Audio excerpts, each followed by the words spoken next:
Oh, we're live. Hello, Dave Smith. Hello, sir. Good to see you, my brother. Yeah, it's great to be back. Fun times last night. Unbelievable, man. Yeah, that was your first voyage aboard the mothership. Yes, it sure was. If you're going to get abducted by aliens at a comedy club, it's the one to be at. Yeah, imagine if they showed up there. I imagine if they were going to pick a comedy club to start abducting people, it would be yours. Well, they would know that we'd be open. That's true. The improvs would probably charge them. Whereas you would welcome them in. Yeah, I'd put them on the guest list. It is. I know. I feel like I'm just saying the same thing everyone does, but the club is really amazing, man. You did an incredible job. It's pretty dope. Well, it wasn't me. I mean, it was sort of, but it was a lot of people. And a lot of it, Richard Weiss, the architect and designer, he's the fucking man. He did an incredible job. The whole thing's just very bizarre, you know? If it wasn't mine, I'd really be able to appreciate it. Yeah, I'm sure that's true. But it's cool to see something, like there's something cool about having a concept in your head and then seeing it manifest into reality. Yeah. Because I remember, you talking about this over the last couple of years, like, we're going to do this and it's going to be like this. And then, it's cool to see it materialize. I've never done anything like this before, obviously. But, I mean, to have an idea and to just, go all in on this idea and just really try to cut in zero corners and just do the best version of it. And there was a lot of delays because, we said, okay, let's change this, let's change that, let's do this, let's do that. And when I had an idea to change things, it's just you have to kind of follow through with it. You just, it's like you have one chance to do it right. And you don't want to go back and close for 2 weeks so you can do new construction and fix something. And so we just, it took a long ass fucking time. There's a lot of people saying, you're not opening it closed. Bullshit. It's all bullshit. They just didn't. I knew once it got, I'm like, talk all that shit. Because once this thing gets open, they're all going to want to come. And the ones who can't, a lot of FOMO. Dude, I thought, you remember this is was it like a month ago or something like that? You texted me, or I texted you congratulating you that for the club opening. It was right around when it opened. And you texted me back, I can wait for you to come see it. I think you meant to say, I can't wait for you to come see it. But I thought there was something so funny about just texting me. If that was your way of telling me you don't want me at the club. You're like, I can wait. I can wait for you to see it, actually. Oh, that's hilarious. It has been a problem, though, because there's, a lot of people want to come. And some of them are just, people are weird, that want a headline and that they know, that you're not really a headliner. What are you talking about? Now I'm in the position where I was talking to Adam about it because I'm trying to find he's trying to find me a weekend, and then I was like, oh, I'm free this weekend, and he's like, I offered that to Schultz, but let me see, and then I have to be like, you don't want to book Andrew Schultz, man. He harasses the staff and stuff. So I just have to lie about my friends. You're like, he's actually gotten really into drugs, man. He's been assaulting people. You don't want to have him here. Yeah, he loses it on stage. Yeah, it's really not cool. Yells at people. It's weird when you hear stories like that, someone losing it, yelling at people and shit. I've heard weird stories about people. You know? I think the pressure of stand up, the constant performance, it's like running an engine at very hot at high RPMs for many, many miles. Things blow. And we're all kind of crazy people to begin with. Yeah. So some people have that more in check than others. But yeah, I don't want to name any names, but I've seen a couple hot ones. Yeah. In my day. Yeah. Yeah. Yeah. They're the most fun people, though. Yeah. That fucking green room, the hang in the green room, it's one of the greatest things of all time. It's just excellent, man. It's set up you can just tell it was designed by a comedian. You know what I mean? Or at least there was that perspective was taken into account. And tonight, after the show, we'll go to the bar because the bar becomes a speakeasy at 11 p.m. It's a private club from 11 p.m. on. So it's open to the public until 11. And then after the shows, the comics and the staff all come down and hang. Amen. It's the best, dude. Hell yeah. We just created what I thought would be the perfect environment to develop comedy. So there's 2 nights of open mics, which I think is very important. And, Bill Burr and I were talking about this when he was in town. And he was like, that's something that a lot of these clubs just forgot. They just want to fill the place every night and make a lot of money. But you got to have a farm team. You got to have guys coming up, you got to have, places where women can go on stage, where men can go on stage, where anybody can go on stage, where you could you don't have to have any experience. You don't have to have nothing. You just have to have a dream and some ideas and a sense that you think you could be funny, and you can get up. Yeah, and one of the things that's cool about it, and I think a lot of this is like because it's your club, that there's just there's this kind of like there's just this thing in you where you're like, you can be fearless here. This is like to borrow a like a safe space to be a comedian. Like, go for it. And it's almost because it's your club, and the crowd knows that. They know that like they're coming for comedy here, and it's just great because that's one of the things that's especially in cities across America now. Like in terms of like regular showcase clubs, it's different when you go out and like headline because that's kind of like your crowd coming. Right. But just random like spots and stuff, that's a lot of comics that's kind of in the back of their mind. Like, oh man, is there going to be someone here who's looking to get offended at something I'm saying? And that's a real thing. I've seen it. I've seen it at clubs. It's fucking bizarre where someone will start a premise and then someone will yell out, "Bullshit, fuck that." Yeah. Like they'll yell out like to like virtue. They're like, "I have my flag of virtue. I will hold it up in this crowd of people that are trying to enjoy something that's obviously not real." It's called stand-up comedy. You know what it is.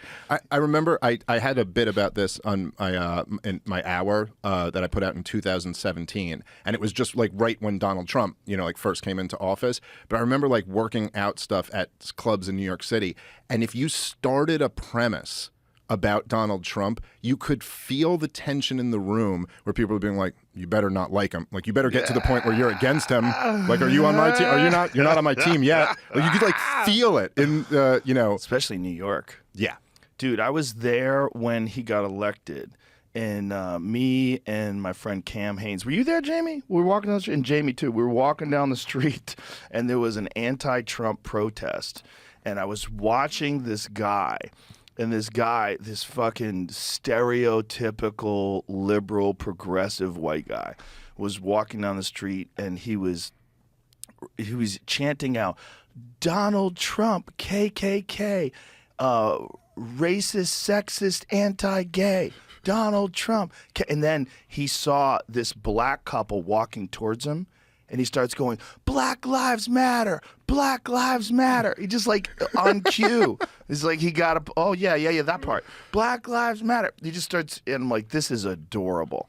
These people are adorable. It is really, it's something Donald Trump, he broke a lot of brains. Yeah. I don't know. It's a really weird impact that he had on people, where he just got them so angry that they could no longer think straight. I remember I was living in the Upper West Side of Manhattan at the time when he first got elected, and I remember seeing like some of those like protests. I remember seeing, I remember a couple with like their little girl, like maybe she was like 12 or something like that, and she was holding up a "worst president ever" sign, and you're like, okay, first off, he's had the job for 2 months. Second off, this is very disrespectful to all of the horrible presidents before him. Like LBJ slaughtered like 2 million Vietnamese. He doesn't even get like a shot at contention here. Right. You're already giving it to Trump. Like, give him time. He'll do some bad things. He was probably involved in the Kennedy assassination as well.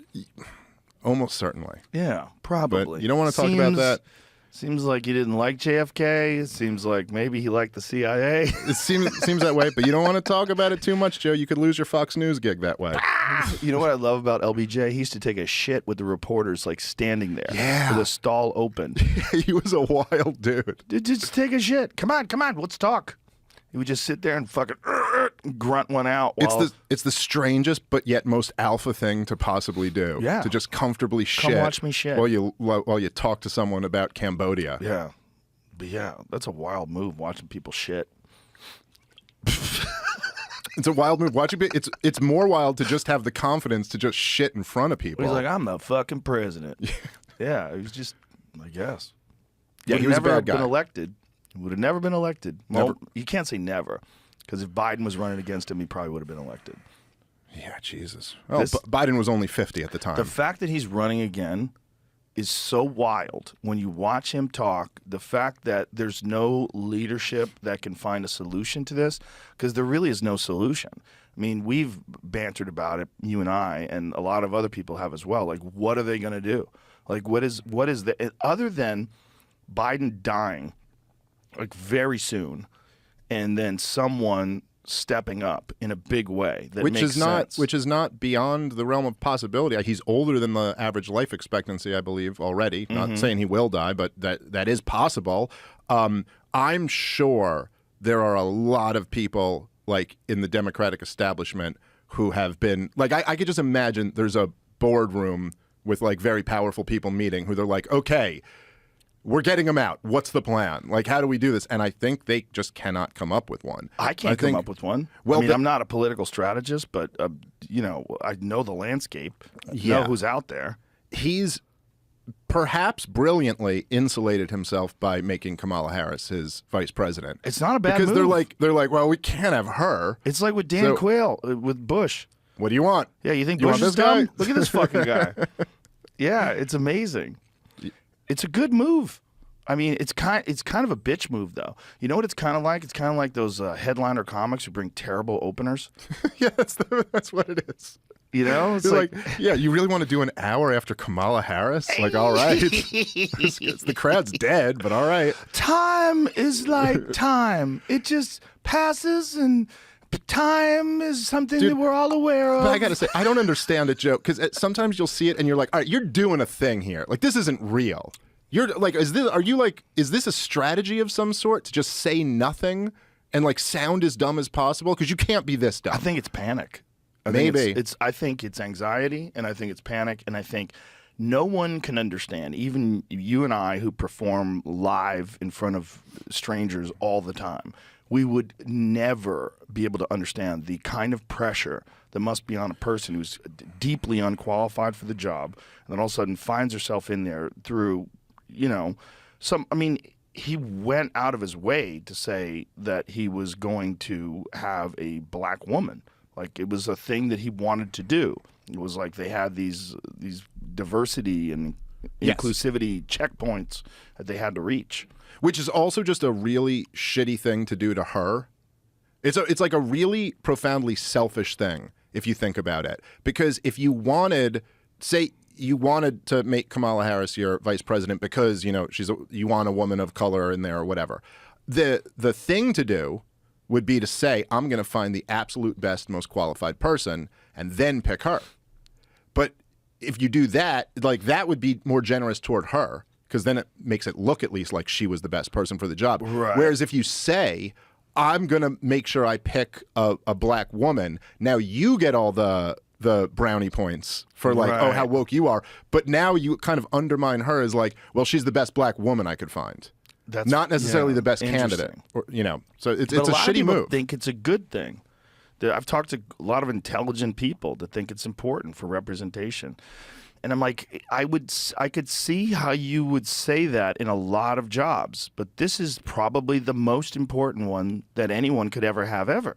So, see, it's got to be a meritocracy. Well, what's weird about it is it's almost as if there's some weird prejudice built into that idea. Because if you don't believe in like superiority or inferiority of different races or different groups or genders, right? Different genders, then you would just go, well, make it a meritocracy, and let the absolute best person have the job. And I'm confident in that system that lots of different people will be represented. Right. Whereas if you're saying like, well, no, we need to make sure it's that, like, wouldn't it be more ideal to just have the best person at every job? Yeah. And then to have any type of forced diversity? Right. Like, why would that not be better? Everyone in society is better off if the best person qualified for jobs gets those jobs. Yes. You want the best scientists and the best doctors and the best pilots and you want everyone to be the best. Yeah. No one ever wants like your surgeon to be picked based on anything other than the best at performing this surgery. Yes. Yeah. You don't ever say, I want a white man doing surgery on me. Like, no. It's like, who the fuck is that Chinese lady the best? Bring her in. Like, do more people survive when she does Jesus it? Then Christ. I'd like her. Who's the expert? Fix my brain. Yeah.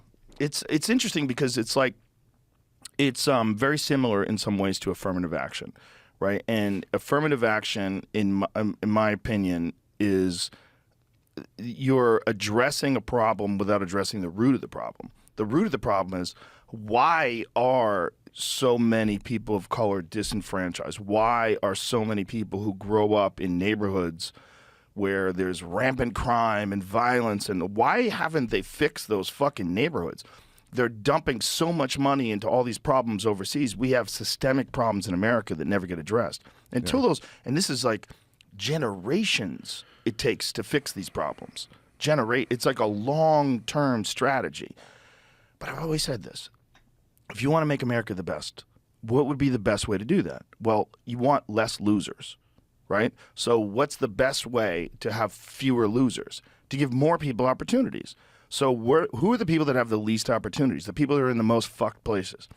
You can fix that. There's ways you could dump tons of money and resources into inner cities, into these problem areas, with law enforcement, with community centers, places where people could go, where they have like things to do, and people can train them in whether it's athletics or different jobs and and show them and mentor them. That's all. That's not like prohibitively impossible. You're not saying like they all deserve their own nuclear power plant. Right. You know what I'm saying? It's like what you're saying is totally doable, and that's the way to fix all these problems of disparity, because people that grow up in wealthy communities where everyone is sort of trying to achieve things, there's a vibe of those places, and so many of those people from those places wind up succeeding. Yeah, I think it's a lot of it, I think also is that there's a very kind of like shallow narrative about what it is that keeps people in these areas down. And so it's kind of like, it's just it's racism, or it's systemic racism, just these kind of terms that aren't specific. It's like, wait, what is actually happening here? Right. And so much of the problem is that like the kind of culture and family units have just been destroyed. Like they've been decimated. And then it's like you can pump money into like the public schools there, which we do. We spend a lot of money on public schools, and they're still crappy schools, and the results are still bad. And if you're not like, even back in and there's a lot of like Walter Williams and Thomas Sowell, who are both like two black conservative, really brilliant thinkers. They both wrote a lot about this, how like in the 40s, even there was, segregation in the South, and there was like a whole bunch of horrible policies. But even back then, you could walk around Harlem with no threat of like violence or anything like that. And family units were together. I believe the black legitimacy rate was higher than the white legitimacy rate at the time. And there were a lot of policies that came in that really destroyed like the family unit. Like what policies? Well, the rise of the welfare state was a really big one. It kind of subsidized single parenthood, which is people respond to incentives, even though it seems like that's an ugly thing to think. But if you pay people for having children out of wedlock, you do get more of it than you otherwise would have. And the other major one to me was the war on drugs, which I just think was absolutely devastating to these neighborhoods. It's when just like with prohibition of alcohol, where I think was still the highest homicide rate in American history was under prohibition of alcohol. And then once they legalized alcohol again, it drastically reduced in the next few years. The same thing with the prohibition of drugs. You create these black markets, you create a lot of like violent crime, and that's what's really destroying these neighborhoods, is like the violent gang culture, and it's all built and funded around drugs the black markets for which would not exist if we just called the whole thing off. It's just calling the whole thing off is so scary politically. Because if you were a guy like Joe Biden that said, I'm going to legalize all drugs, people would fucking turn on you. They'd freak the fuck out. Yeah, getting the political will up to do it is something. But I mean, you even see it even with this, we got like 100,000 ODs a year now. And so much of it is driven by the fact that people are getting fentanyl in shit that they don't even know that's not supposed to have fentanyl in it because it's in black markets. And Joe Biden is absolutely... I mean, it's hard to like hate him so much now because he's so old and senile. It's hard to even hold him responsible. But his career, he was like probably the worst person on this issue. Joe Biden, since the 80s, was pushing ramp ups in the war on drugs. He challenged Ronald Reagan from the right, partnered up with Strom Thurmond and was criticizing Reagan for being too soft on drugs. And then he was the one who authored the crime bill that Bill Clinton signed into law. Yeah. He's got a lot of death and destruction on his old hands. Yeah, that crime bill. Oof. The whole just war on drugs thing is such a strange issue because logically everyone knows that when you legalize things, and certainly when you decriminalize things, you get a giant drop in violent crime. You get a giant drop in addiction. It's so counterintuitive, but people are so terrified because drugs have been so devastating. Because I think that if we did legalize all drugs and it happened quickly, you're going to have more overdoses. You're going to have more deaths. You're going to have more addicts. You're just going to, because there's going to be more access. Yeah, but when does it balance out? Well, I don't know. I think there will be more access for sure, but I think so many of the overdoses now are because people become addicted to pain pills or become addicted to heroin and get fentanyl in it, and you wouldn't have that if drugs were legal. So you would have stuff like, there's not a problem with people smoking cigarettes and finding out there was fentanyl in their cigarettes. You know what I mean? Because it's not, but there would be or there could be if it was on a black market and you were just getting it from some gang member, you know? Yeah. So it would reduce, I think it would reduce overdoses in that sense. There's no question it's a trade-off. There's no good, perfect solution where there's not any costs. But the major benefit would be you would eliminate like the gang violence. And already, even I think when they and I don't have this like numbers right at the top of my head, on the front of my head, but the weed trade from Mexico, that used to be the big thing, and I think that's all but gone now. Not because necessarily, it's not. Apparently, because there's so many states where marijuana is still illegal. Right. Most of the illegal weed is actually being grown on state land by the cartels. Is that right? Yeah. Yeah, there's a guy named John Norris. He wrote a book called Hidden War, and he came on the podcast to discuss it. He actually was a game warden and, wanted to have a job like, checking fishing licenses and stuff, doing game warden stuff. And he detailed it in the book how they found this creek that had been diverted and dried up, and they were trying to they thought maybe a farmer had done this or something, some obstruction. And they traced it to this grow-op that was in the middle of the forest. And his unit became like a tactical unit because they were having gunfights with cartel members. Instead of it being like game warden, now it became like a DEA type situation. Right. Where you're running into these public land grow-ops where these guys, they take this area and they level it and they grow weed there, and these guys were camping there, and they had guns, and it's wild shit, man. It's the whole book is incredible, and the stories. That's very interesting. So that's 90%, he was saying, of all the illegal marijuana that's being sold in America is coming out of these places. Yeah. Yeah. This is why I think you just got to call the whole thing off at a certain point. It's been a failure. I mean, we've been doing it for 40-something years. Yeah. Or something. I mean, it's like, or maybe more than that. Is it 50 years now? Yeah, I think it's 1970. 72 or something like that. It started, 50 plus years. Yeah. I mean, it's like, okay, so we fought a war and the drugs won. And now it's time to, just like with the Taliban, it's time to accept. They keep winning. Like, they're winning and they're killing us. Yeah. It's destroying our country. And it's not the legal ones. It's the illegal ones. And the reason why it's destroying it is because they're illegal. Yeah. So it's also propping up the cartels. It's like they just you could walk right over there. People walk over here, walk right over there, and you have literally one of the scariest results of drug prohibition right there, where you have insane crime and insane resources that the cartels have. They control the government. They control cities. Yep.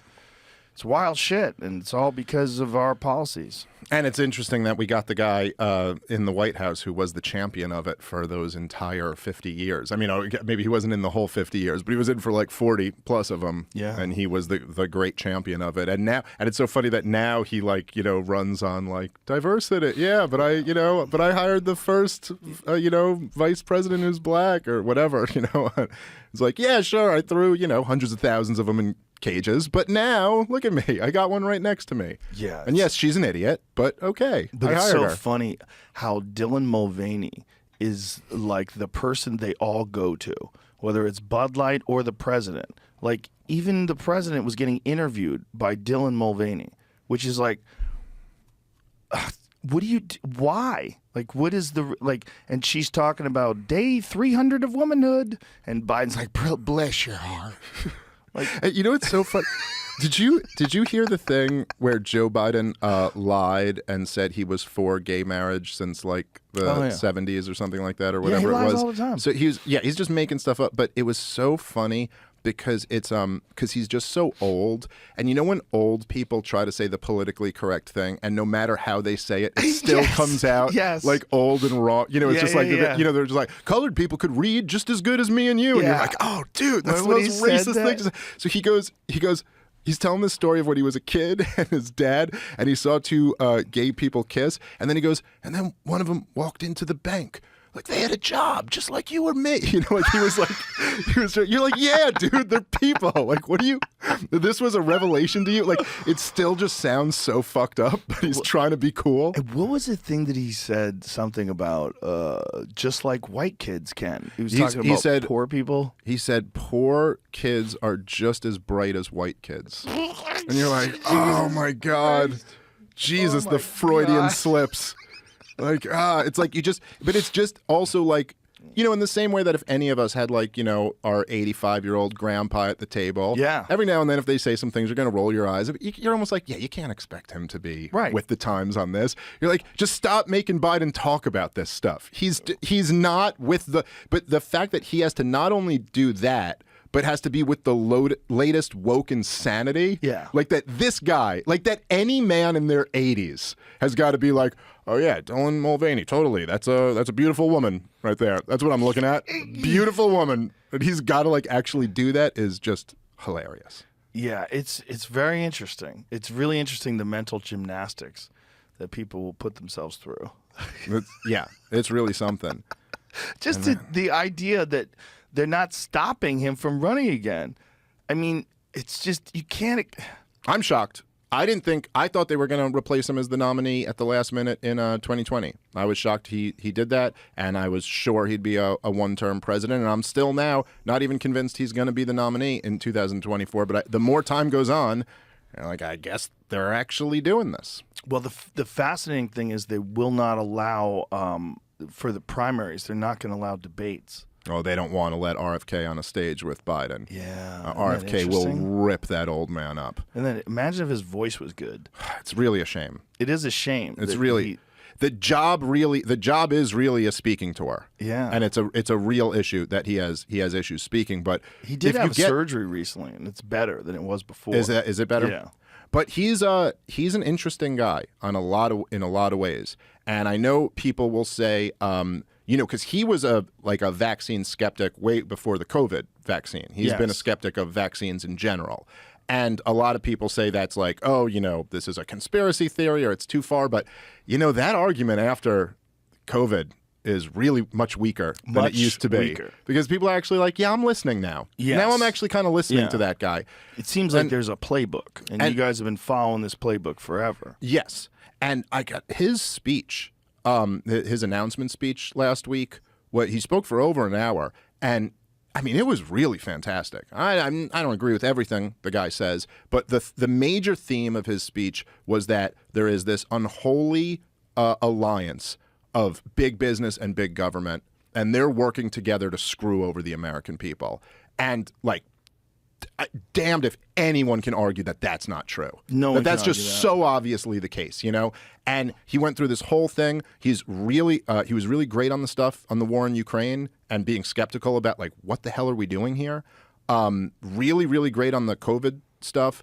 And he's a Kennedy, and he's not just like one of these like, you know, like peripheral Kennedys, like I married a third cousin type Kennedy. Like he's Bobby Kennedy's kid. Yeah, there's something powerful about that. Even still, I think. And it's amazing that we've come so far. We're so far gone that they're not grasping that. Yeah. They're not latching onto that. Like, you want a Democratic president, like he could be the guy, but the thing is, they don't want that. They want someone who adheres to the narrative 100% completely, doesn't get off track, is in cahoots with big business and big tech and everything else. It's just that like the narrative is part of it, but it's the narrative serves the system, you know? So the problem is that he's kind of outside the system, at least to some degree. At least he seems like he is. I don't know.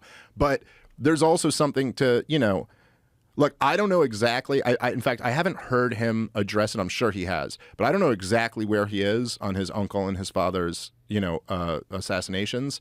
But I know that his dad was completely convinced that the JFK assassination was a conspiracy that they weren't telling us about. He did not buy at all into the Lee Harvey Oswald lone, wolf thing. So it's got to also be, you're a different type of outsider to the system if you believe the CIA killed your uncle. Yeah. That's a little bit different than just, and maybe your dad. Yeah, that's a little bit different than just like, while I disagree with my opponent, I respect his, opinion or something like that. Yeah. That's a real no, you understand how evil and corrupt this system is. And that's what makes him an attractive candidate to me. I like people who recognize how evil and corrupt the system is, because it really is both of those things. And he's got direct connection to it. I mean, it was evil to his family. Yeah. Yeah. It's just, have you read The Real Anthony Fauci, his book? No, I haven't. I've heard him talk about it in several different interviews. Yeah. Yeah. If he hasn't been sued yet, and he hasn't been sued yet for it, does that mean it's true? I mean, he's got so many references in that book. If you read that book, just when they talk about what they did during the AIDS pandemic, holy shit, man. Fauci's a very bad guy. What they did, I mean, in the book, I mean, I don't want to paraphrase. I want to make sure I'm accurate about this, but they tested vaccines on foster kids, including babies. When you read what they did during the pandemic, and it's spooky fucking shit. Also, the application of AZT as a treatment. Yeah. That AZT was a chemotherapy medication that was killing people quicker than cancer. It's scary stuff, man. When he talks about Arthur Ashe, and Arthur Ashe taking AZT and dying very quickly afterwards, and that Arthur Ashe didn't even have any symptoms before he got on medication. Yeah. Well, I think one of the things that people. A lot of people have woken up to this over the last few years with all of the COVID insanity. And I think a lot of people have woken up to this over, say, the last 20 years of all the disastrous wars in the Middle East, is that it's very easy for them to just be like, oh, look, we have consensus amongst the expert class. We have consensus amongst the scientists that we need lockdowns, and then we need these vaccine mandates, and we need all of this. And this is the science. The scientists agree. Right. But then once you actually look into it a little bit, you realize that it's no, it's not that there's consensus amongst the scientists. It's that any scientist that doesn't agree with the consensus gets kicked out. They all get excommunicated and silenced. And then, it's this completely corrupt group that is very involved with this money-making machine. And you're like, oh, there's such perverse incentives here. And so it's and the people realize this when, after time, it just gets demonstrated that what they were saying is wrong. Yes. No one can argue anymore that if you get the COVID vaccine, you can't get or transmit COVID. No one's arguing that anymore, because it's just, you can't keep up that lie anymore. And that was so quick. Yeah. It was so quick. I mean, that lie was being pushed on mainstream news just a couple of years ago. Well, dude, me and you were talking about this stuff. It seems like not really that long ago, right? That we were having some conversations where there'd be these clips of what we were saying, and it would be look at this COVID misinformation. Yep. And now you're let's look back at that. Yeah. The World Health Organization is now saying that the vaccine shouldn't be given to kids. And the thing you said that was so controversial that Fauci had to comment on it was, you were for young people, I don't know if I'd really tell you to take this vaccine. Just be really healthy. Say eat really well, exercise, get a lot of sunlight. That was your dangerous misinformation that you were spreading. Wild. Let's put that up against, and at the same time, Fauci was saying, if you get the vaccine, you're not going to get COVID. You can't transmit it. You're so who is spreading misinformation there? Yeah, they knew it was misinformation because they had never tested it for transmission. Yes, they knew it. The woman, I'm blanking on her name, but she was on the task force, the original task force in 2020. She's the lady who's always there at the podium with Trump and Fauci. Birx. Yes. She said, in a kind of diplomatic way, but she was she goes, I always knew that it wouldn't prevent transmission, and I felt that we overreached when we were making that claim. And you're overreached? Lady, all of the policies that you put into place were built around that idea. The whole idea of vaccine mandates and vaccine passports and all of this was all predicated on the idea that it wasn't just your choice. Like, it wasn't just like, oh, you're choosing for your own health risk, that you were protecting other people. That was the whole idea that the whole thing was based on. If that's not true, then there was no justification for this. And millions of people lost their jobs over this. Yeah. Not to mention just the amount of people who were just like disenfranchised, like in major cities across the country. You couldn't go to a restaurant or couldn't go to a basketball game or whatever, which may seem less important than the ones who lost their job, but it's still fucked up. It's all fucked up because it was also incentivizing people to go along with something that they might not have wanted to do. Yeah. And then when you see the amount of people that got damaged because of that, both financially, physically, vaccine injuries, ostracized from their communities, how many marriages broke up, how many friendships broke up. I know a lot of people that were skeptical about the COVID vaccine and they were shamed by their friends and they lost contact with those people. They stopped being friends with them. I know a lot of people who whose mental health really deteriorated during the lockdowns as well. Oh, without a doubt. There's a lot of people that were already struggling before the pandemic, and that pushed them over the edge. Yeah, for sure. I mean, it's really like, it's something to look back on it now a few years later and just like how crazy it was that we did this, like the lockdowns, that you were just like, people were at home watching TV to find out from their governor holding a daily press conference telling you what you're allowed to do today. Yeah. That was reality. And if you think about it from like a mental health point of view, what could be worse than to just be like, okay, listen, I want you to stay home. I don't want you to see your friends. I don't want you to go out to a game. I want you to stay home and be terrified of a floating abstraction that can come get you at any point. And on top of that, you're probably also going to be terrified about like your economic security, your financial future, like all of this stuff. It's like the worst thing you could do for people. So yeah, like you said, for people who were like on the edge already, yeah, that's And then really there was bad. a lot of like old celebrities who were really terrified of it, who were just calling everybody a fucking moron for not taking it. You fucking idiots. You're going to ruin it all for everyone. Fuck your freedom. All that stuff. Remember that? Yep. All that shit is wild. It's so wild to see now. Yeah, and I do think like my personal view is that I think like I think for the people at the very top, like I really do think there should be criminal charges. I think we should have Nuremberg type trials for what people did. I think it's one of the greatest crimes perpetrated on the American people by the government. Especially if we funded the research that caused it in the first place. Which we did. I mean, they can argue, no, we were funding other gain-of-function research at that same lab. But come on, man. We were funding the lab where this virus almost certainly came from. So, just saying that at the top level, I think people should be prosecuted. They should go. Fauci should be prosecuted, clearly, at least for lying to Congress, if nothing else.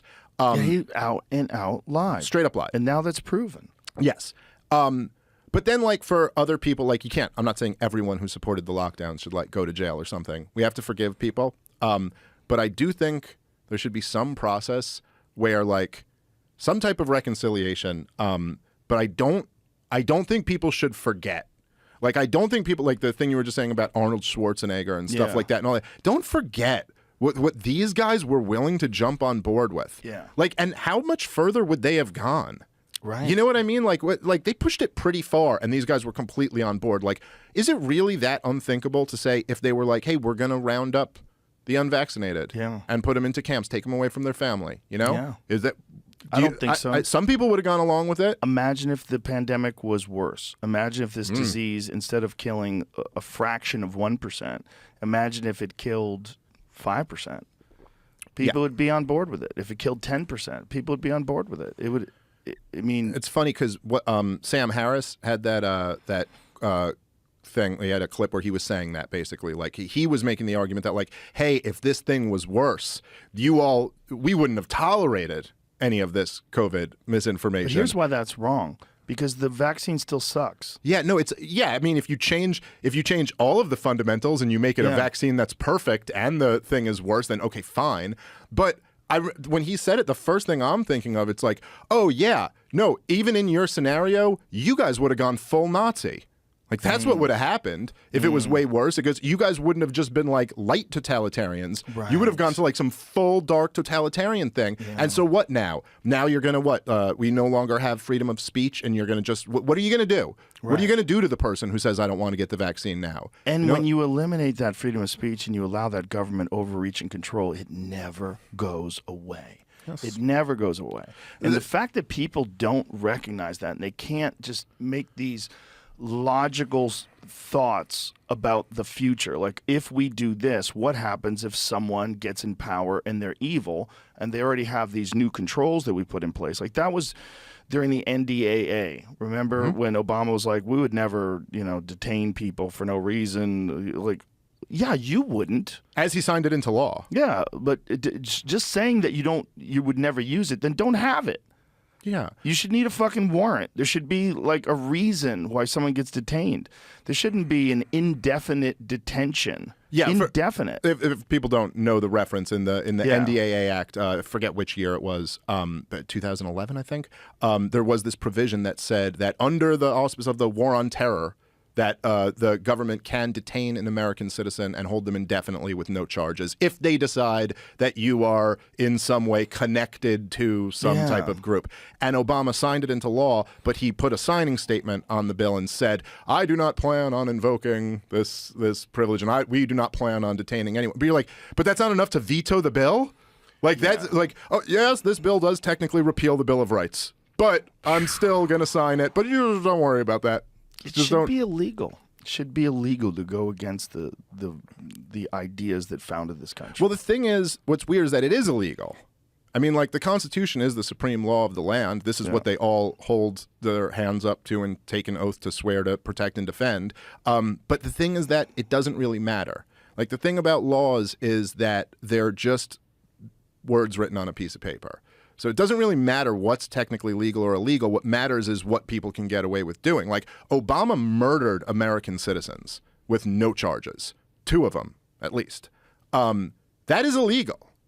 That is very clearly illegal. You're talking about drone strikes. Yes, it was suspected. Well, terrorists. it was Anwar al-Awlaki and his son. Now, with the son, who was like 14 or 15, they came back and killed him a few weeks after they killed the father. Now, I believe they claim he was not the target of the drone strike, like that he was just collateral damage. Still, I would argue should be illegal. But most people don't buy that because it's just like seems very obvious that they were trying to take him out. But the Anwar al-Awlaki guy certainly had been radicalized and I think had sworn allegiance to Al-Qaeda. But he's still an American citizen. And the rules are, if you're an American citizen, are you have to be charged with a crime, and then you get a lawyer in a suit and a judge in a robe and 12 people who are like pooled randomly, and they decide if you're guilty of a crime. And by the way, he was in Yemen at the time, but they can charge you and have a trial, and if you don't show up to it, they still, you know what I mean, like convict you of it. Right. But there's a whole process. You don't just have the president drop a sky robot on you because he says you're guilty of these crimes. And it's funny when people they'll still talk about Obama, scandal-free administration. What was his biggest scandal? He wore a tan suit or something, and you're like, how about them murdering American citizens without charges? That was a pretty big scandal, in my opinion. And what about the people that got killed by drones that were totally innocent, which is somewhere in the range of 90%? It was over 90%. There was one report that came out about that I think said somewhere in the neighborhood of like 95% of the people killed in drones were collateral damage, were not the targets of the drones. These, people like to think of these things as they call them precision strikes, but like surgical. They're not surgical strikes. They're bombs that blow shit up. You know what I mean? And a lot of innocent people die. And then out of those, it's even higher than that because what they're counting as the target of the strikes just means you were put on a list, which does not always mean that you were actually a terrorist, because what happens is a lot of times they're working with these groups on the ground. They kind of bribe them to rat out who's a terrorist, but a lot of times those groups are just giving you like their enemy. Right. You know what I mean? Like someone they want to get killed, or they're just coming up with names because they want you to keep bribing them. The whole thing was such a clusterfuck, man. And some of it is still going on to this day, although now we've decided to flirt with an even much more dangerous nuclear war. But yeah, and even the drone bombings weren't the worst of what Obama did. The worst of what he did was overthrowing Muammar Gaddafi in Libya, funding the anti-Assad rebels and starting a civil war in Syria, funding the Saudis and giving them the green light and refueling their fighter jets so they could genocide the people of Yemen for 8 freaking years. That was the worst of it. And just goddamn tragedy. Yeah, but he talks so well. He gave a hell of a speech. Great president. He really gave a hell of a speech. Great statesman. It's people forget how good he was. The job aged him a lot too. So he wasn't as good at the end as he was at the beginning. But if you go listen to his it's nonsense. It's mostly just like gooey nothingness. But if you listen to his speech at the 2008 Democratic National Convention, his official acceptance speech, it's just like it's a masterclass on public speaking. He would just say these things even when they were like meaningless, but he would like I was trying to think if I can remember. He has this thing where he's like, I love this country, and so do you, and so does John McCain. The men and women who have fought and died in our armed forces have been Democrats and Republicans and independents, but they did not die defending a red America or a blue America. They died defending the United States of America. It's like, but the way he would deliver it, it's so like, it really just tugs at your like insides and makes you like, God damn. And then after a little while, you walk away and you're like, wait, but what did he say? Right. You're like, oh, that was nothing. I mean, it was nothing. It wasn't like, you know. Well, that's a he did say uniting some good thing. things when he ran, though. He did. I mean, he ran on some really good policies, like ending the wars and closing Guantanamo Bay and repealing the Patriot Act and restoring the rule of law and, you know, ending torture and all. Yeah. The shame is he did none of it. And I think that's like. I go back and forth. You could pick like any president really of my lifetime. You'd be like, who ruined the 21st century for America? You could certainly make an argument for George W. Bush and Dick Cheney, but there's something about Obama. I think I put probably more blame than anyone else on him because he was supposed to be the response. And like that's the way this system of government is supposed to work, or so they say, is like, well, we have these democratic processes, you know, so you can you know, if you're upset with these guys, you can kick the bums out and vote for these guys. And obviously, we all know it's like then they narrow it down to 2 teams, and those 2 teams happen to have the same policy when it comes to, you know, the military-industrial complex or the banking-industrial complex or the pharmaceutical-industrial complex. They're all on the same side. So that's how the uniparty works. Like, no matter who you vote in, they're all supposed to be. But the country was so furious with George W. Bush and Dick Cheney, who handed him 2 disastrous failed wars and the worst financial crisis in 100 years. And they were so furious with them that they voted the most opposite thing they could. You know, this junior senator, constitutional lawyer, brilliant, articulate, you know, everything that was the opposite of George W. Bush. And he was supposed to be the answer. And then he got in and just continued the Bush administration. It might as well have been the 3rd and 4th term of George W. Bush. And that is where the country spins out, to me. That's where you end up with Trump.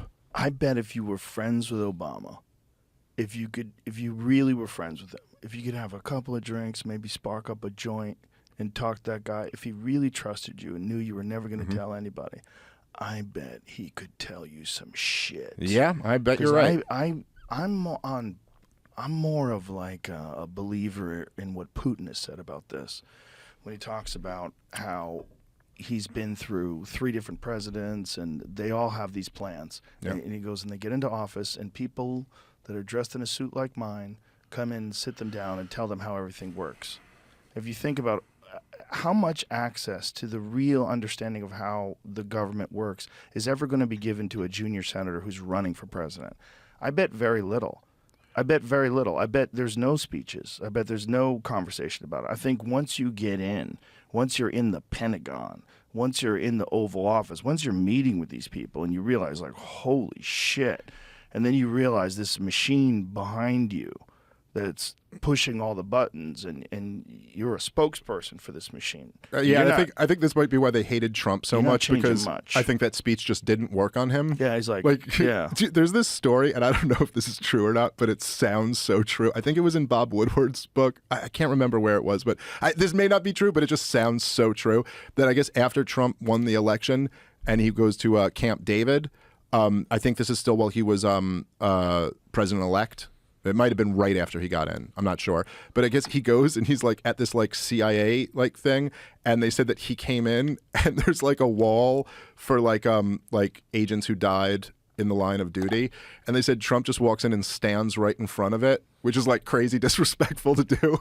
And he said he just starts talking to the room about how tremendous his victory was. Like he just gets there and he's like, everyone said we were going to lose, but we won big and we won both. And it just sounds like, I don't know if that really happened, but it so sounds like that really happened. And you can just imagine all these CIA agents just like, we got to get rid of this guy.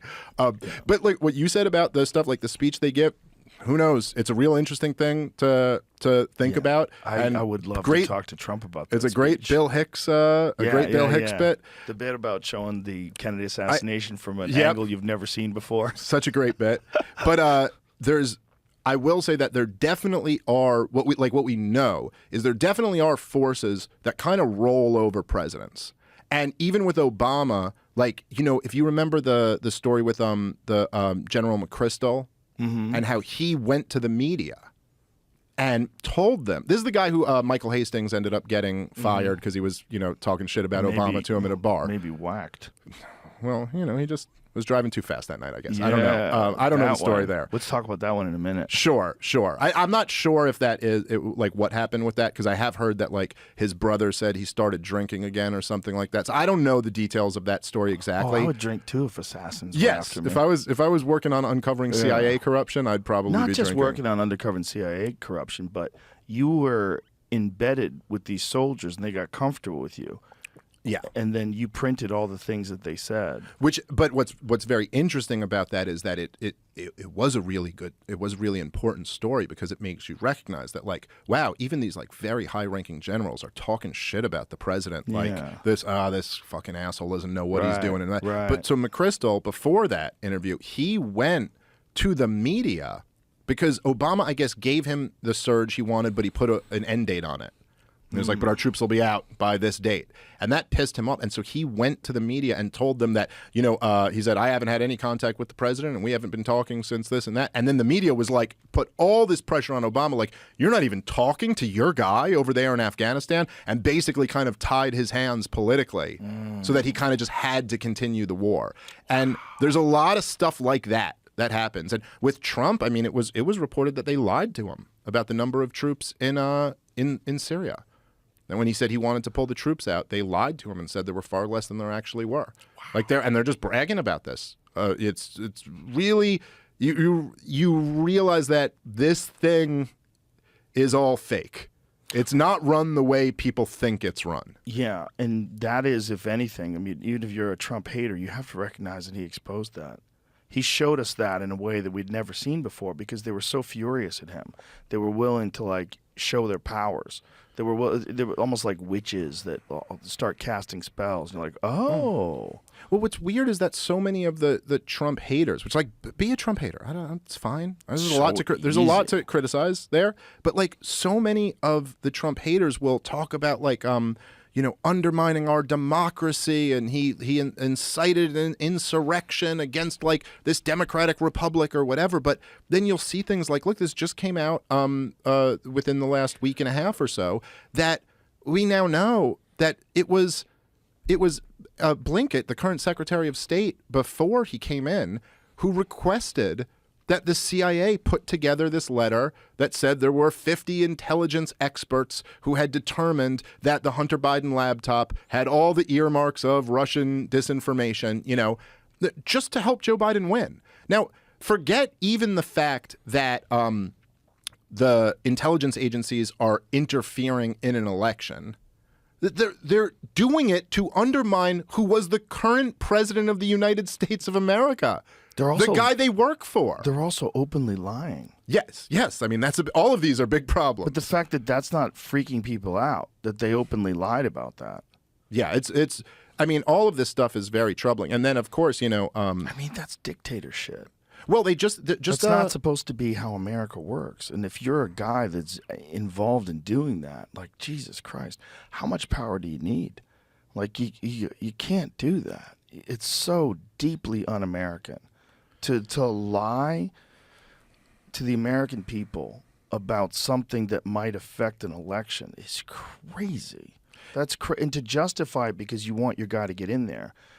Like, man, that's a crazy abuse of power. And the problem with that is I think the FBI is very important. I think the CIA is very important. I think all these people that are understanding what's going on in the world and with no filter, they have all the access to information. If you don't have that in this world, this climate that we live in, I think you're fucked. But you can't do that because that's going to undermine everybody else's understanding of what you're willing to do. So all the good work that they do, people are going to mistrust it. There's a lot of people that have lost their faith in the intelligence community because of things like this. Well, and because of the stuff that they do. I mean, it's like it's not, but it's kind of like. But I think a lot of those people are fucking patriots, which is so fucked. Yeah, I'm sure there are some. But they're stuck in a system. Yes, but that's the problem. Is that it's like it's like when people say they're losing. That people are losing trust in these institutions. It's like, well, yes, but it's because they've found out what the institutions are doing. It's like if your wife found out that you're cheating all over her, and you're like, well, this is a problem because she's losing trust in me. It's like, well, yeah, but she's not. She shouldn't trust you because she found out what you're doing. You know what I mean? Like it's so. But isn't it who's going to watch the Watchmen? Isn't that it? Because when you have any kind of a position like that, where you have just insane power over information and policy and what gets done, and no one is managing it like from outside of it. That's saying, hey, what are you doing? No, that's the Constitution. You can't do that. Don't do that. There's no like oversight where there's someone who is completely objective, is loyal only to the Constitution and the Bill of Rights, and lays out like the rules. These are the fucking rules for America. Like, you can't operate outside of these rules just because you want your guy to win.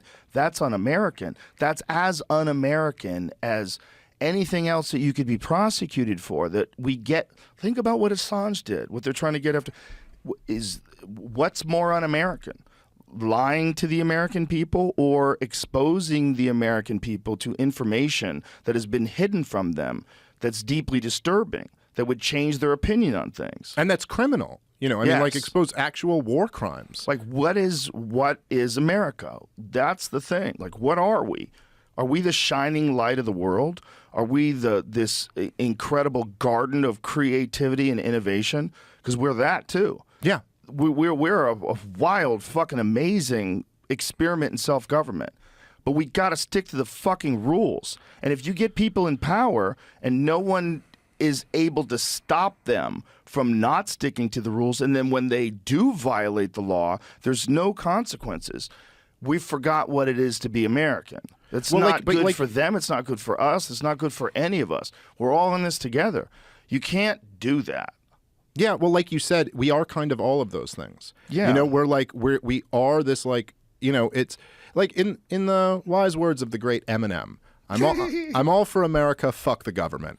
Like but we're not even fuck the government, fuck the bad parts of the government. There's people in the government that are trying to do the right thing. I know there are. There's people in the government that are patriots. There's people in the government that really want this place to get better. You don't think Bernie Sanders wants the government to get better?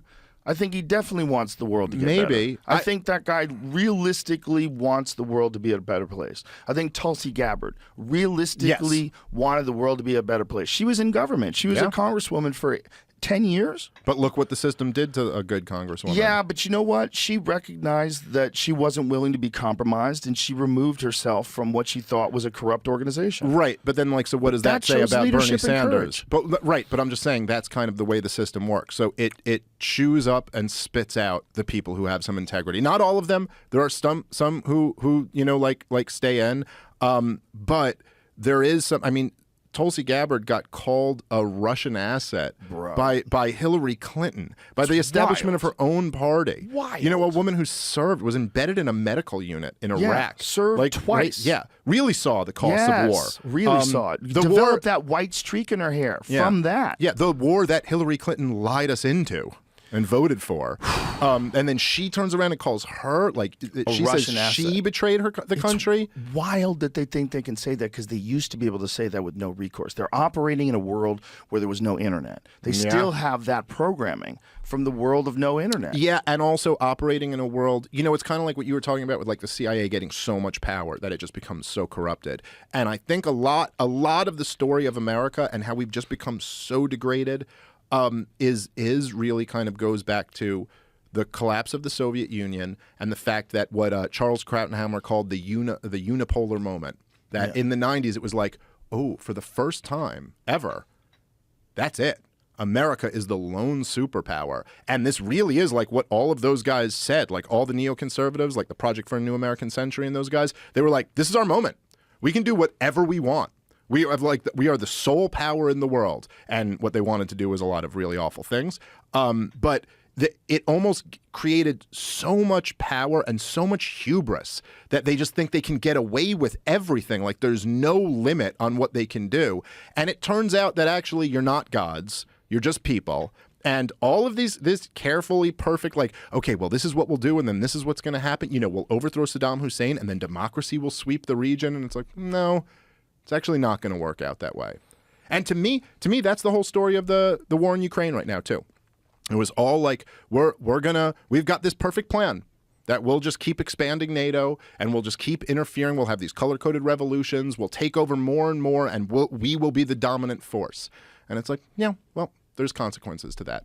That doesn't just work as perfectly as you planned it out. Just like with all the wars in the Middle East. And what's happening now is very spooky. Mm-hmm. It's really spooky because so many people are dying, and they're trying to put a positive spin on it. It's like, what is the end game here?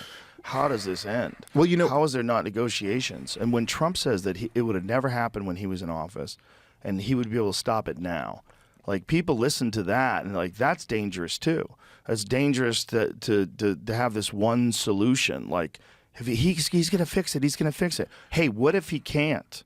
What if he can't? What if this is a thing that's just like Eisenhower warned everyone about? What if this is a thing? What if there's a fucking whole business? Just like we're in the business of telling jokes, you know? People who make pies are in the business of pie making, and people who make war are in the business of war making. And once that machine gets moving, I mean, it's like a tank with no brakes. It's certainly very hard to stop it. And we haven't figured out to stop it. We haven't figured out how to yet. And you know, Donald Trump can say that, and I would say I think his rhetoric has been much better on this than Joe Biden's, and at least he's talking about negotiating. Do you think he could stop it? You think there's a way to somehow or another? Does the president have that kind of power where the president could go in and say, I want to meet with Putin, I want to organize a negotiation, I want to end this right now? He could say it. And then, you know, and then see what I don't know.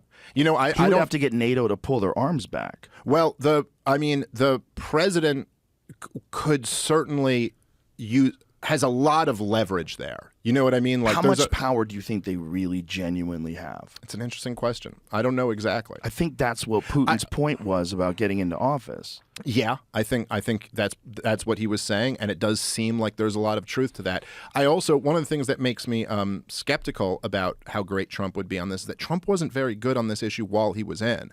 I mean, Trump was the one who sent the weapons into Ukraine. This is, you know, when he got impeached, it was famously over the Ukraine gate thing. Was he said they said it was a quid pro quo where he was holding up the weapons, putting pressure on Zelensky to investigate the Bidens. But the part of that story that doesn't get talked about that much is that then he caved and he gave them the weapons. And this was a major reason, I think, why this war ended up happening. And what they said at the time was that they were sending in the weapons to deter the Russians. And so either they're really bad at deterrence, or it actually was a provocation, because it certainly didn't deter Vladimir Putin from going in. And I think that, and Trump also got us out of the INF treaty. He also, like, he was not good on this. In fact, I think he was trying to prove how much he wasn't a Russian agent. Oh, you know what I mean? That he was kind of like being more hawkish toward Russia. Interesting. To show you what a Russian agent I'm not. Oh, no. So I don't know. I don't know what he would do. It certainly couldn't be any worse than what the plan is right now. And, you know, to your point that you made, because I know last time I was on the show, I talked a lot about this, the like kind of the cause of this war in Ukraine, and I put a lot of blame on American foreign policy, and it went super viral, and I heard back from some people who disagreed. But the funny thing about it is that it's not like when I was talking about like NATO expansion and how much of a provocation this was to the Russians. When you were talking about like the good people in government, it's not like it's just kooks or, you know, crazy libertarians like me. It's not just like Ron Paul and Noam Chomsky and Pat Buchanan, like the outsiders who were all against NATO expansion. But the list of people within the government, within the national security apparatus, who completely opposed NATO expansion is really impressive and long. There's a lot of like really wise people within the government who were completely against NATO expansion in the 90s when it first started. At least 3 secretaries of defense, Robert McNamara, Robert Gates, George W. Bush and Barack Obama's Secretary of Defense, William Perry, who was Bill Clinton's Secretary of Defense and the Secretary of Defense at the time, they all opposed it in like the strongest possible language, and all explicitly for the reason that this will provoke a conflict with Russia. And they were like, George Kennan, who was the founder of the containment strategy, the old school Cold Warrior. There's this great interview he gave with Thomas Friedman from the New York Times. You can find it online. And it's in the 90s when they're doing the first round of NATO expansion. And he is like furious. Like his anger comes through the page when you're reading it. Because he's like, what are you guys doing? We won the Cold War. We won. And now you're picking a fight with Russia, and this isn't Vladimir Putin's Russia. This was Boris Yeltsin, you know. And he's like, these aren't the Soviets. These aren't the communists. These are the heroes who overthrew them. Why are we picking a fight with them? And he was a Cold Warrior. He was like, you're throwing away my life's work. And he said, and this was a really, you know, a crazy prediction, really ominous. He said, the people who are advocating expanding NATO are going to continue advocating expanding it and expanding it and expanding it. And then there will be a Russian reaction. And then when there's the Russian reaction, they're going to say, see, that's proof that we have to keep expanding it. And damn, if he wasn't right. If he wasn't right about that. And but one more little detail on this, because this is really interesting, is so there's in 2008, in February of 2008, there was a private cable that the current CIA head, Burns, Bill Burns, who's currently the head of the CIA, at the time he was the ambassador to Russia.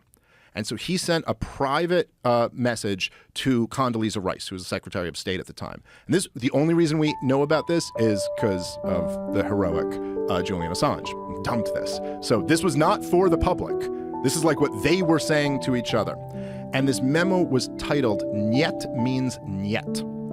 And it was about Ukrainian entry into NATO, because this had been floated out for a while. Yeah, there you go. Basically, the whole piece is this: the current CIA director telling Condoleezza Rice that this, and he's saying it in diplomatic language. Read it for yeah. us. So he says, Ukraine and Georgia's NATO aspirations not only touch a raw nerve in Russia, they engender serious concerns about the consequences for stability in the region.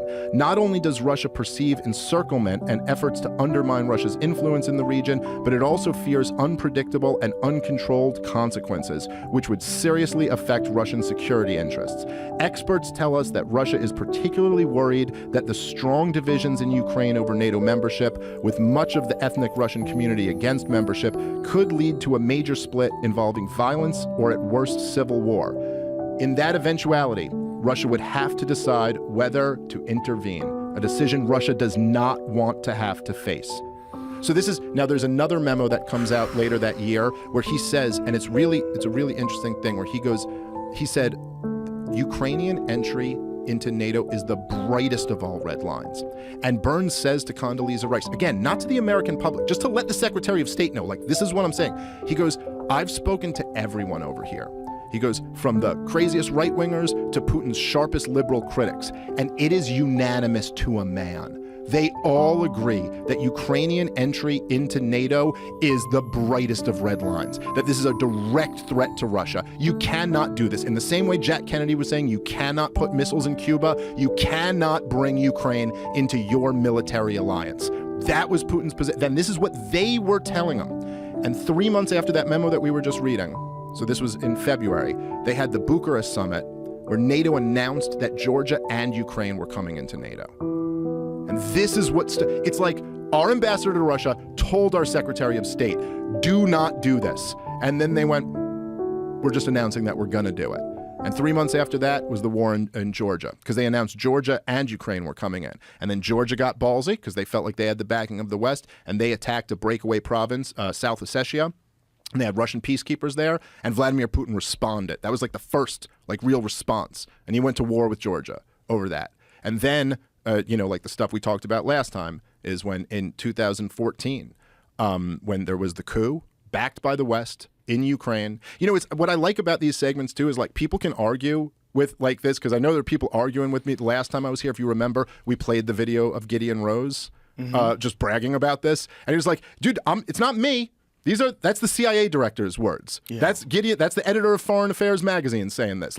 This is what people in the government were saying." And one more note that I'll say is that Bill Clinton, Secretary of Defense, he wrote about this in 2015. So this is after the coup in Ukraine, the Maidan Revolution, and after Putin took Crimea. And he basically said that, this is all my fault. And that his biggest regret was that he didn't resign over NATO expansion. I think he said his biggest regret was that he didn't do everything he could to stop it, and that he didn't ultimately resign over it, because this was destined to be the future. That it was people will say, I know people will argue with me on this, and they'll say but NATO is just a defensive alliance. So why should Vladimir Putin care if, we expand this defensive alliance? And it's yeah, it's a defensive alliance, except for all the times it's not. Except for all the times it fights aggressive wars like in Serbia or Libya or Afghanistan. Other than that, I guess, they claim it's a defensive alliance. But from Vladimir Putin's perspective, this isn't a defensive voluntary alliance. This is the European wing of the American empire, the most war-hungry country in the world, who's started 7 wars in the last 20 years and slaughtered millions of people. From his perspective, when you put dual-use rocket launchers in Poland, that's not we're just trying. The official reason is we're just trying to make sure that Iran can't nuke Europe with the nukes that they don't have. But from Putin's perspective, he's no, you're trying to cut down on the time it would take for a nuclear weapon to hit Moscow. And so, again, it's not that Putin's a good guy, because he's not. And it's not that he's justified in invading Ukraine. He's not. And all the stories of horrible shit that you've heard that he's done there, he's probably done a lot of them. But man, it's just that all these guys, these same dumb neocons who had this policy to remake the Middle East, they're the same ones who also had the policy to expand NATO all the way to Russia's border. And man, was just the dumbest, most reckless policy ever. That's now put us in a position where we are closer to a risk of World War III and nuclear war than we've ever been in my life. And for what? For what? To make sure that the Donbass region is ruled by Kiev rather than Moscow? Is that really worth it? Jesus Christ. And you know what I didn't consider until this all broke out? When I started looking at the borders of Russia. When people are explaining why this is so important and why control of Crimea and why control of all these places is so important, once you look at what used to be the Soviet Union, you realize there's all these countries that are connected to them. People can just invade anywhere. Mm-hmm. The United States has a very unique position in the world. The North America's position in the world, just where we are, separated by oceans. Right. Up until these hypersonic weapons, that was a barrier. It was a huge barrier. And it's still a barrier to conventional, warfare. Right. But I don't think we really have to worry about that. I agree. Now. Yes. We have to worry about wild shit. Yes. This is what freaks me out about this whole UFO thing. I wonder how many of those fucking things that we're seeing is a government who's reached some form of technology that we're not aware of yet. Yeah. And how many of them are ours, and how many of them are China's? How many of them are Russia's? Do those exist? I don't know. I mean, if they exist, I would think China more than anyone. You know, because their technological capabilities are fucking so high Yeah, level. but I think Russia's put a lot into that stuff also. So I don't know. Who I don't know. knows? I mean, Putin claims like he's developed like all of these crazy, you know what I mean, things over the last few years. That's really what. That basically he said that once NATO kept expanding so much that they left him no choice but to develop faster and crazier missiles and different technologies. And it's just like it's weird because I've heard a lot of people.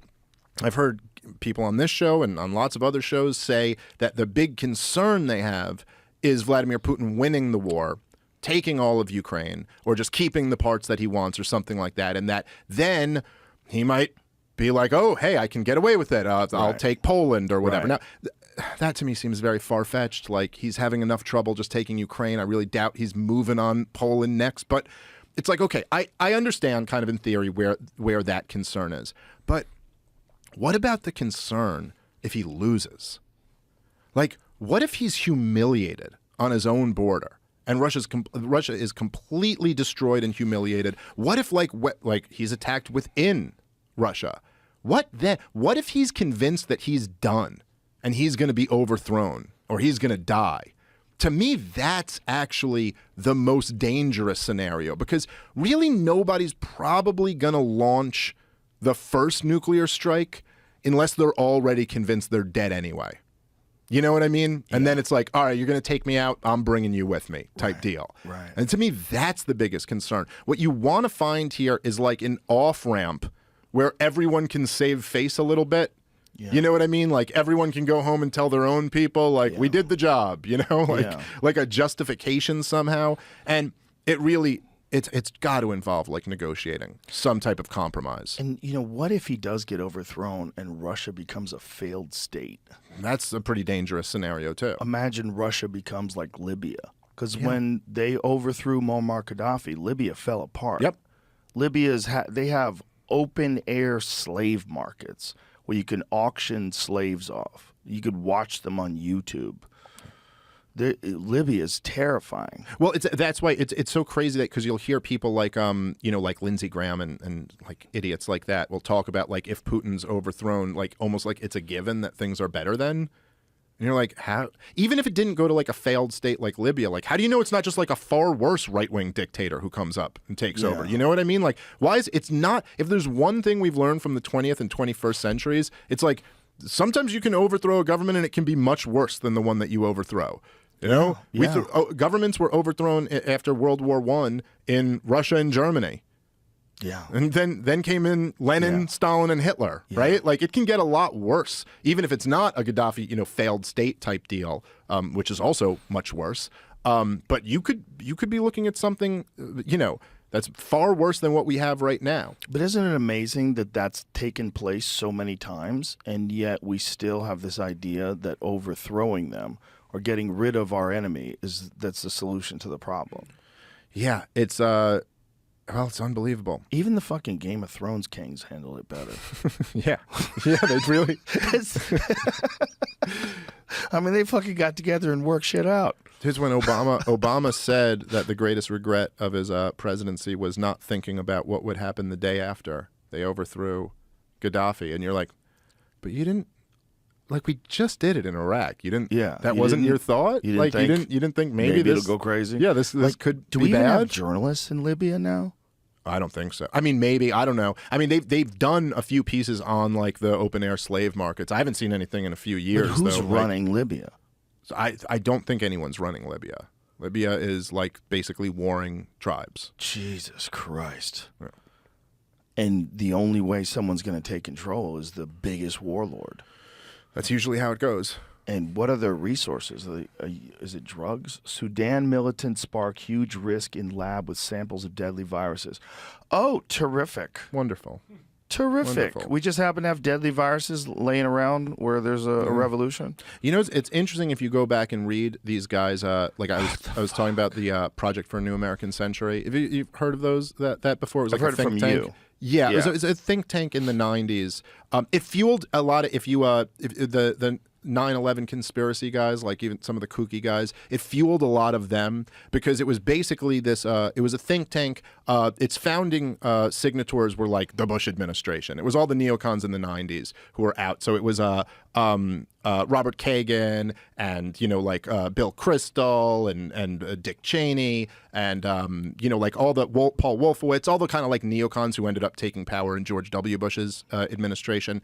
And they laid out their plans for what they wanted to do. And one of their plans involved overthrowing Saddam Hussein in Iraq and fighting multiple wars and NATO expansion in Europe. And so the 9/11 conspiracy theorists would jump on this and go, aha, you know, this is why they brought the towers down, just so they could get the war in Iraq that they always wanted. Whereas I think the simpler explanation was just like they took advantage of the opportunity when it came and realized they could get what they wanted. But regardless, there's no debate. They're on record. They wanted it back in the 90s.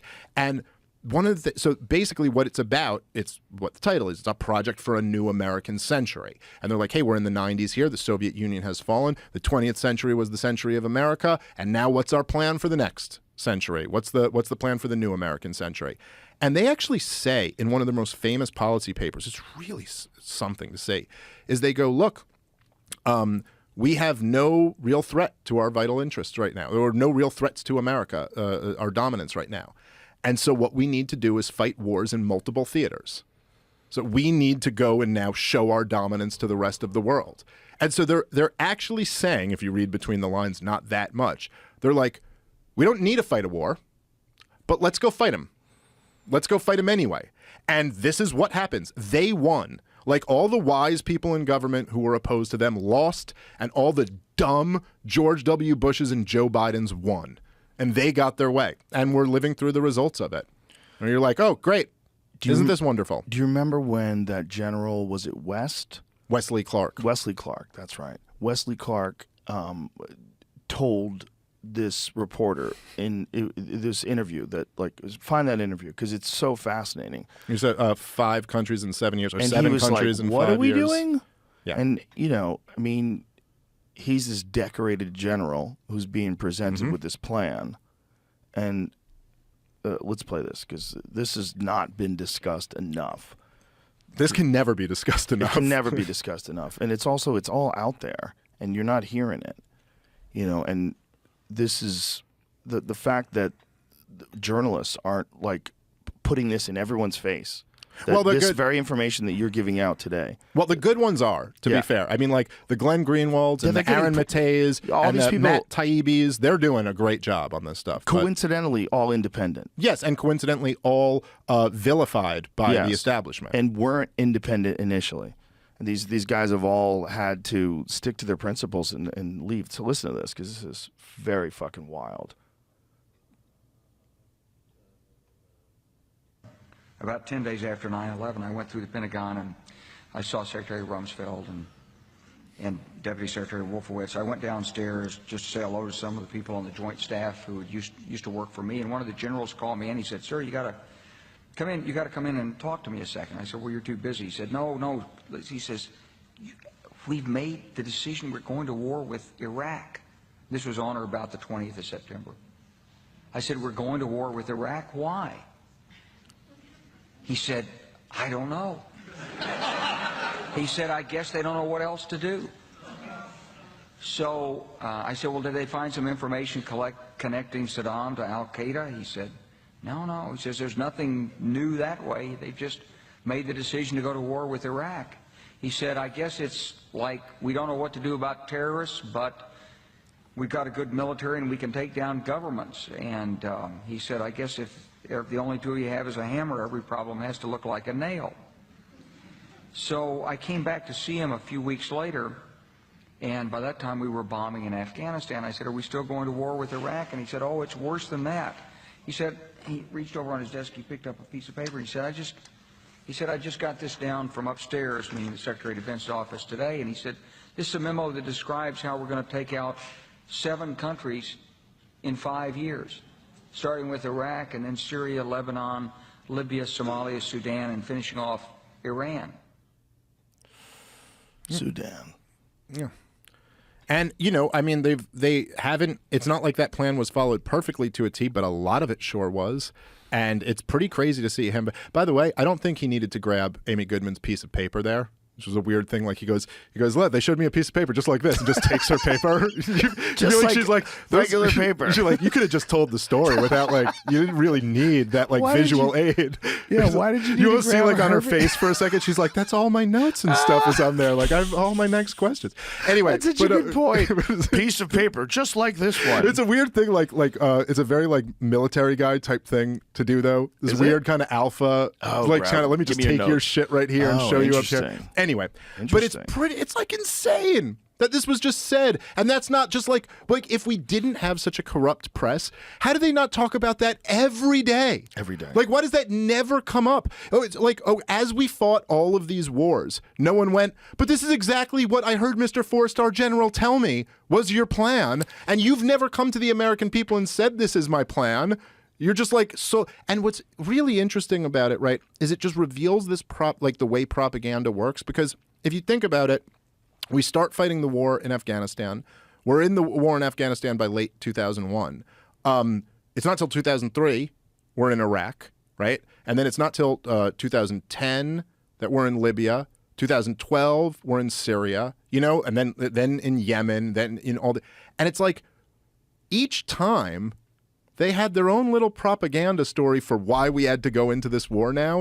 And you're like, no, motherfucker, this was always planned. You decided in 2001 you were doing this. So don't tell me this is because Gaddafi's about to go genocidal, or because Saddam has weapons of mass destruction, or because Bashar al-Assad is killing his own people. It's like, no. This is just your latest little excuse now for the war that you already wanted to do.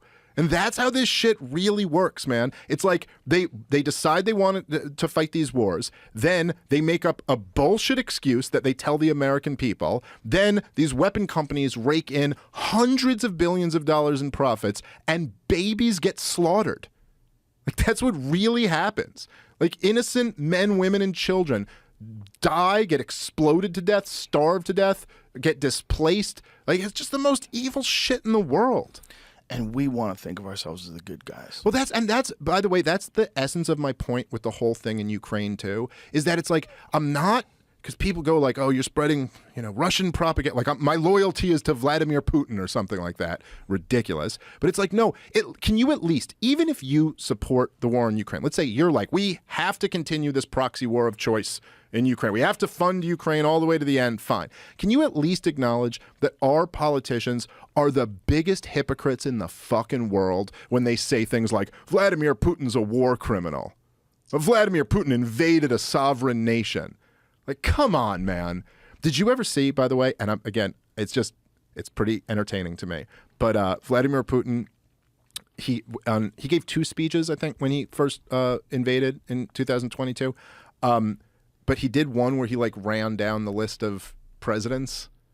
He did one where he was he needled Bill Clinton for his war in Serbia, and he was like, he goes, well, there's an ethnic minority being oppressed, so we have to go to war, right, Bill Clinton? And then he goes, we got to check out about weapons of mass destruction, right, George W. Bush? And then kind of went down the list of, and the point he's essentially making, and he's kind of right about it, and he's like, you have no leg to stand on to tell me that I can't do this. Yeah. I can't violate international law.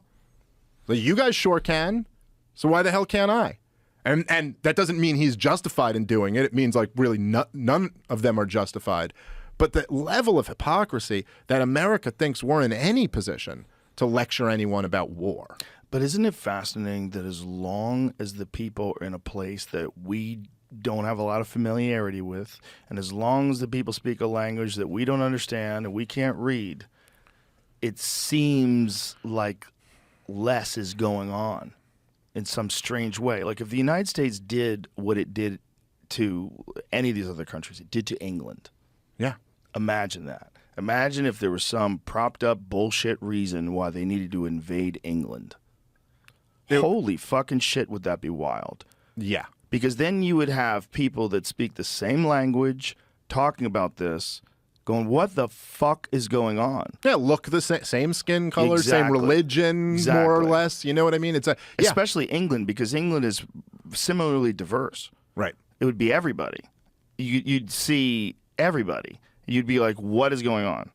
Like, and you would hear from them. They would be able to talk in a language you clearly understand. All the newspapers would reflect their positions. And the craziest Whereas thing, that, like in Sudan or in any other place, any place, we need someone needs to interpret it for us. right. And just like imagine if like we fought crime here with drone bombs or something like that. Well, you know, like they were like, oh, there's a drug dealer in this building. He's a suspected killer, and so we're just going to bomb the building. You know, they're like, starting to use robots. Yeah. I mean, not the bombs yet, but no, the but they're robots. starting Yeah. to deploy robots to fight crime in America. This is literally a fucking Terminator movie. Yeah, it's This some is pretty so creepy shit. crazy that we're ever going to allow them to use robots to fight crime. Like, what are you fucking talking about? Like, what are you talking about? Like, first of all, you don't know jack shit about whether or not those things can be hacked, whether someone can take control of it. If it's a computer, there's someone out there smarter than you. They could probably figure out a way to take over that thing. Well, and the crazy thing is that, you know, there's which is a major push from the Biden administration. Glenn Greenwald just did a video on this the other day. It's really fantastic. But this has been a major push from the Biden administration since but even before he took office, just after the election in 2020, that this is their new thing is like a domestic war on terrorism. That the big threat that they're worried about is domestic terrorism, which is a very loose definition. What they're worried about is someone trying to oppose them. Yes, there's kind of this war on dissidents. Yes. And it's very creepy that the same people who pushed for these wars in the Middle East are now the ones saying, oh yeah, and we need to, and they're calling it the same thing. They're saying, we need to bring what we had over there right here. They're calling you domestic terrorists. It's the Department of Homeland Security that was created in the name of the war on terrorism. Yeah. This is now going to focus on, you know, this problem we have here at home, which is like, again, it's just like the fact, like what you were saying, like, okay, if they did this to England or if they did this to Chicago or whatever, it would be so much more blatant to us, you know, but it's like, when they do it to Iraq or they do it to Somalia, that just doesn't seem quite as real. Mm-hmm. But you're like, but those people who were okay doing that there, don't be so comfortable that they won't do that to you too. It's like if somebody, you know, if there was like someone who had like, you know, like attacked kids, and then you were like, yeah, but they did that over in a different neighborhood. I'm letting them babysit my kids today. You're like, I mean, you know, right. I know it was a different neighborhood where they spoke a different language, but like that person's comfortable killing kids. Like, I don't think you want them anywhere around your kids. And like, that's kind of what we've got with these people in our government. Like, they're comfortable making decisions where innocent people die and die by the millions. Like, if you add up the death toll of all the wars, it's in the millions. Somewhere in the range of 2 to 4 million. Let's just go with Vietnam. Go with Vietnam because that's one that's provable that we got in under false pretenses. Yep. That's a And what is legitimate false flag. I think 2 million Vietnamese and something like that died. You double check me on that, but it's a lot. And that's a war that everybody opposed. Yep. Or so, well, a lot of people. A lot of people yeah. opposed. And now everybody opposes. And Nobody it's thinks it was a good idea. Yes. now. Well, it's kind of like the war in Iraq now. Yeah. You know, like everybody kind of even John McCain wrote in his memoir, like, whoopsie. Yeah. You know, he was good. But that's kind of what it is. Did you see the Tucker Carlson interview on Full Send? Yes, I saw. I didn't watch the entire thing, but I saw a few clips of it when he's talked about how much he regrets supporting the war in Iraq. Yeah. That's what you're referring to. Yeah. Yeah. And I believe him. I think he really means it. I believe him too.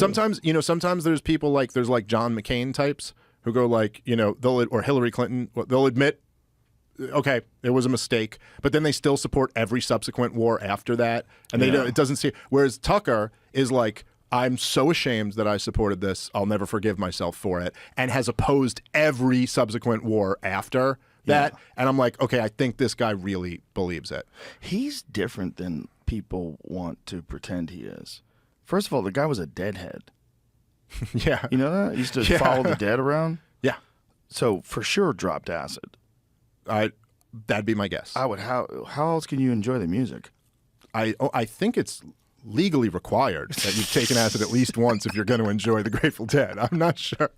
I don't know. I haven't brushed up on the statutes. Comes alive to LSD, according to my friends who've been there and done that. It's really interesting what the public perception of Tucker Carlson is, or particularly how polarizing he is to people, that it's almost like they're describing a different person than he actually is. Right. I think he was the most interesting person in cable news, the most thoughtful, most intelligent. Like, he was really, I don't agree with him on anything. You know, on my podcast, we used to do a segment, or I had just done it so many times that we started joking about it being a segment that we called Contra Carlson, because I was just disagreeing with him. Like, he had all these economic ideas that I completely disagree with.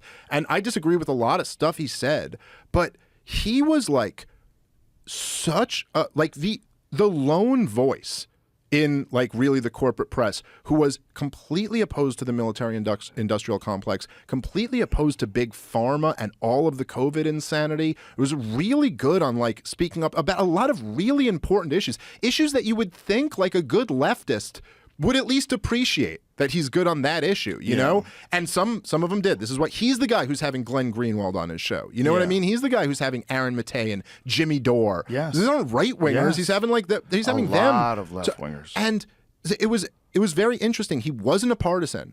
He would be completely against the Republican Party, was viciously critical of the Republican Party, hates the Republican establishment. And even the stuff I've seen so many people be like, you know, he bought into Trump's claims that the election was stolen. And I'm like, I don't know, dude, do you watch him? Because I watched his show, and that's actually not true. He was the guy, he took a lot of heat from right-wingers, that immediately following the election of 2020, he really aggressively called out Trump's lawyers, Rudy Giuliani and Sidney Powell, I think was the other one, because they were making claims about the Dominion voting machines, that they flipped millions of votes. And Tucker Carlson went on his show and he goes, okay, if this is true, it's the biggest story in the history of the United States of America. So what evidence do you have? And he's like, we have reached out privately to Trump's lawyers. We've gotten nothing in return. So to be clear, they're making this claim and providing nothing to back it up. He really was like, no. Now, what he has said later is they'll pull quotes and be like, yeah, but he referred to 2020 as a scam, or something like that. And it's like, yeah, but you don't watch his show. So you don't get that, like, what he was saying was, yeah, the Dominion vote flipping thing is bullshit. No one's ever provided any evidence of that. But the fact that big tech and the intelligence agencies work together to undermine the Hunter Biden story to get Joe Biden across the finish line is bullshit. Like, that's, you know what I mean? And that's a scam. And that's a completely reasonable position to take. Again, it's just, you know, like, look at this, dude. Don Lemon is out at CNN, right? I promise you, whoever replaces Don Lemon has the same exact views as Don Lemon and the same exact views of everybody else at CNN. And that's not true for Tucker Carlson. Right. Like, there was a guy out there who like would disagree with the rest of the people at his network. Yeah, disagree with both political parties. He's really designed for the internet. I hope he goes there. He's going to, unless they've paid him off to like the. I mean, if I was a person in a position of power and a wild card like Tucker Carlson got released from Fox News and maybe Rumble makes a deal with him or something like that. Do you have any fucking idea how big that would be? How big his show, it could make that app, it could make that platform. I mean, if Tucker Carlson goes over there, it would be worth it for them to invest a considerable amount of money. But if I was Fox News, that's the last thing I would want. So I would make sure that we have him locked up for the entire term of some contract, some no compete, and pay him off. You'd be better off just giving him the same amount of money he made when he was on the air. Well, and I wonder him opposing you. I wonder what he's already under contract for. You know what I mean? Like, there may already be some clause in his contract that says, you know, if we leave, there's X amount of time. Sure. I don't know. They're fucking Fox News, man. They're smart. They're not stupid. But it was very shocking seeing him leave. Yes, I was surprised, although in hindsight, one of those things where like I was surprised right away, and then like 2 days later, I'm like, how was he ever even there? Like, how would this guy was on the 8 p.m. hour at Fox News saying the CIA killed Kennedy? Like, how was that ever a real thing? You know, Right. like He it's did like say that. it's insane. He was like it, but what's crazy to me is that like so many progressives have like. It's like Invasion of the Body Snatchers or something. It's like, is this the real you, man? Have you just been replaced with an NPC? The 8 p.m. hour at Fox News is saying the CIA killed Kennedy. That's not interesting to you? Right. That's not like I'm not saying you have to agree with them on everything, but like that's not that's different than Bill O'Reilly. Yeah. This is a different world we're living in now. Yes. Like this is something that yeah, it just seems like kind of surreal now looking back at it almost, but Bill O'Reilly did leave, and he went and started a podcast or something, I think. I don't know. Yeah, he's got something, I think. The problem is his average viewer was like 86 years old. And they're on like, the border. A podcast now? Yeah. Was that? Yeah. Getting them to download an app. Good luck. Like, you're like, I'm going to have to call my grandson. Where is it? How does it work? I need to be angry. This is just talking to like my like in-laws about like scanning a document or something like that. Yeah. I know, let Good alone luck. Telling them how to download an app and listen to a podcast. I don't know. That Try might to be talk your trouble. mom through one of those things. Yeah. But but it is. I do think it's very interesting. I'm very interested to see what his next move is. It's got to be the internet. It'd be crazy to do anything other. Well, there's nothing else. I mean, he's not going to CNN. He's not going back to CNN or back to MSNBC. By the way, he used to be on both of those networks. I know. But he got a lot better since he was on those networks, and they got a lot worse. Yeah, it was a different time when he was on those networks. I mean, there was a video that was just released. Who is he interviewing? Is he interviewing Britney Spears, I think? Like from 20 years ago. It's like you're watching this young Tucker Carlson with a bow tie on CNN. You're like, wow, this is kind of crazy. I think him and Rachel podcasts- Maddow used to like have like a friendly back and forth. Like they'd disagree, but it was like totally friendly when they were both on MSNBC together. And it was like what it was. You look at it now, you're like, wow, what a different world that those two could even be in the same room together. But I think that what happened? Is it just the internet? Is it when people get together in these echo chambers and they reinforce each other's ideas to the point where anybody that opposes that is just the enemy? Is it just some tribal thing that just automatically happens when people are allowed to gather in large groups like they do on social media? I think that certainly plays a role, a major role. I think that there's also like, I think the thing kind of came unglued, like the establishment kind of came unglued. I think the George W. Bush administration, the wars and the financial crisis really set into motion like a bad, dangerous thing where it almost like I think there was like an effort to distract away from I think there were powerful people who wanted to distract away from how much the powerful people had fucked over the country. And then there was kind of like this effort to pit people against each other. And then I think it was very easy for people to fall into that and just get very, very tribal and very, very isolated. I also think there was like this knee-jerk reaction from journalists to not confront their own obvious failure. Like, in that they hadn't really been reporting on the things that actually, you know what I mean? Like, imagine there was this like ticking time bomb, like the subprime mortgage, crisis, and you were just oblivious to it. Right. And you've been reporting on all these stories, and you weren't reporting on the time bomb that was about to blow up on the working class in America. So now what do you report on? Racism, it's the problem is that this other guy is lying to you.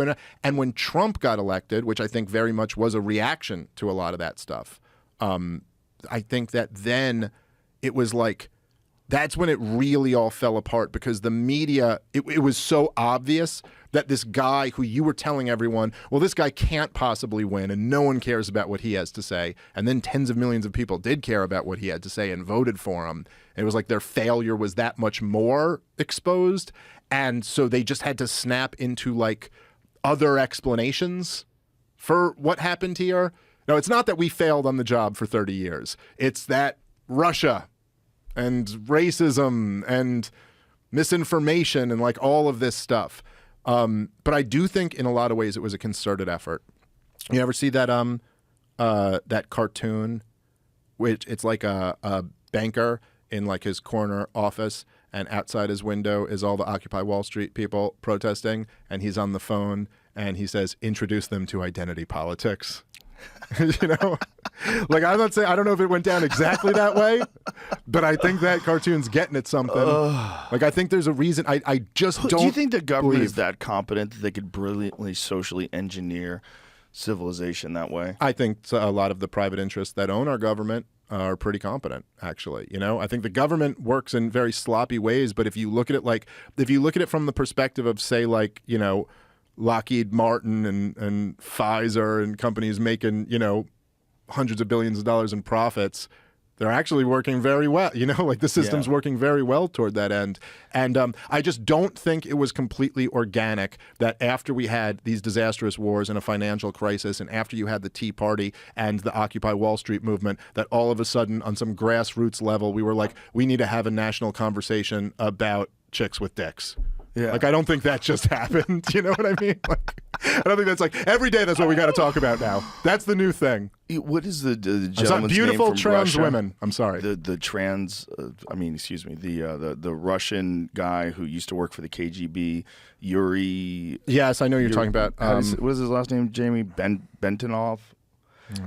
I know exactly what you're talking about. Who gave the like lectures on how the Soviet Union was destroying America in the next generation? And he talked about this in 1984. Mm-hmm. This was during the Soviet Union time.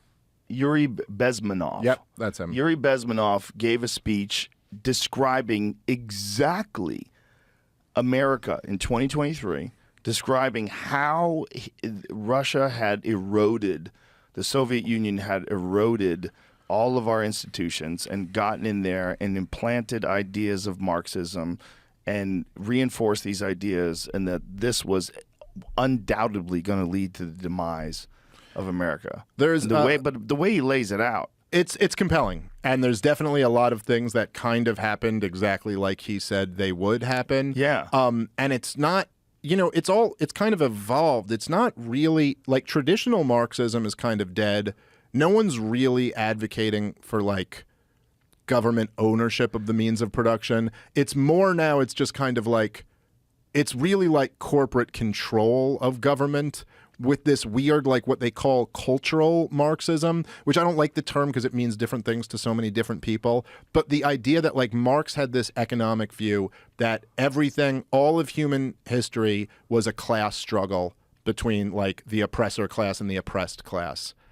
And if you like applied that to cultural issues, it's like describes wokeism to a T. Yeah. That everything can be reduced to like white, black, straight, gay, cis, trans, men, women. Like it's like everything is like the oppressor class versus the oppressed. Yes. Which is such a shallow, stupid way of analyzing anything. It's there's so much more to reality than that simplistic way of looking at things. But it's so attractive to people, which is really fascinating. And that was what Yuri had described in this speech, and how it would captivate people.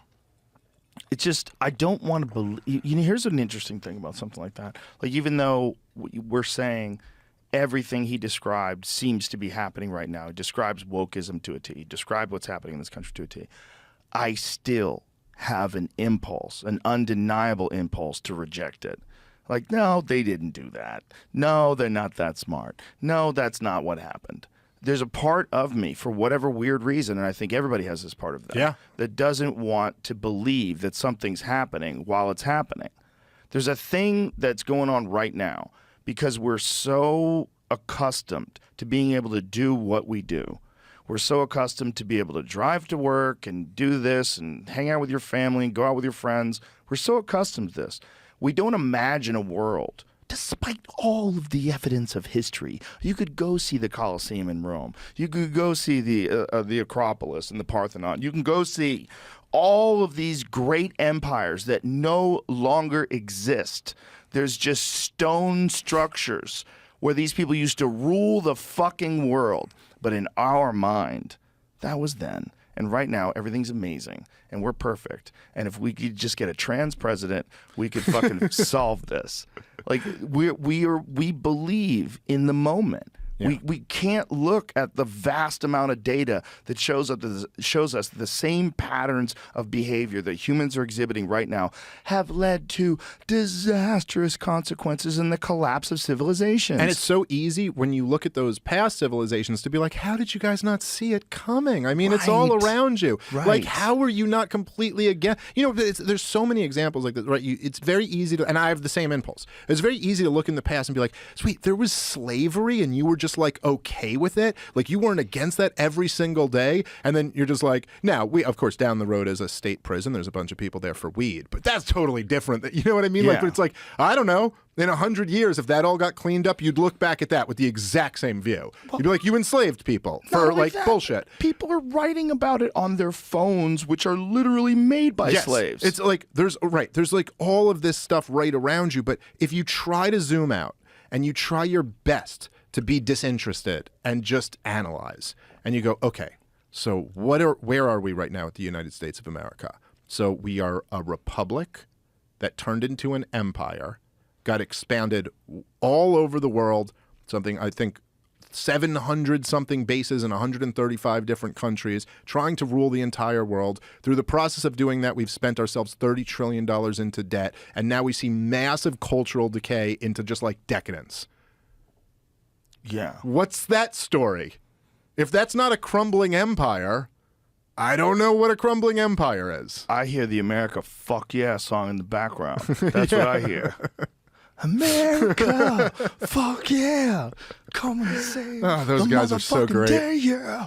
That's Dude, what I is there hear. anything better? That movie was so great, dude. amazing Where they go over and just like destroy the whole place, and they'd be like, "You're welcome." Team America. It's one of the greatest movies of all time. So great, so great. It's fun. That and the South Park movie. The South Park movie when so Saddam funny. Hussein has a sexual affair with Hitler. Oh, no, it was the devil. Excuse me. Yes. Was Hitler in that too? No, it was Satan. no, It was Sa- Satan and Saddam right. Hussein, and Satan's like the That's sub. right. Oh my like God. Satan's the That's right. And then there was real dicks. They could show a photo of a real dick somehow or another. Yeah, they always figured out a way to do it. They're so on point, dude. Throughout the years, they've always just been so on point. It's the best show of all time. Yeah. It's the best comedy show of all time by far. I just introduced my 12-year-old to it the other day, and she was blown away. 12 is a good age. Yeah, I'm like, it's a perfect age. I'm like, she hears me talk. Like, I'm not very filtered. You know, I always tell them, don't say bad words around adults and other people. Be respectful, but they're just words. Yeah, that's What I'm worried about is your feelings. I'm worried about what is your intent. It's not what I'm not worried about is words. I'm just at the age, my daughter is 4, and my son is 1, and I'm just at the age now where I'm starting to hear some of the words that I say coming back out, and you're like, oh, so that's going to be the next chapter. When my daughter He's dealing was with 3, this. my youngest daughter was 3, we were skiing. And we were leaving the hotel. We packed all our stuff up. And my wife realized, she goes, I forgot to pack the helmet in like this one bag. And my 3-year-old goes, shit. And me and my wife look at each other and go, oh, no. Oh, no. You're like, all right, it's so funny, too, because And like, she was a sigh, too. It was a sigh shit, like, shit. it's just so real.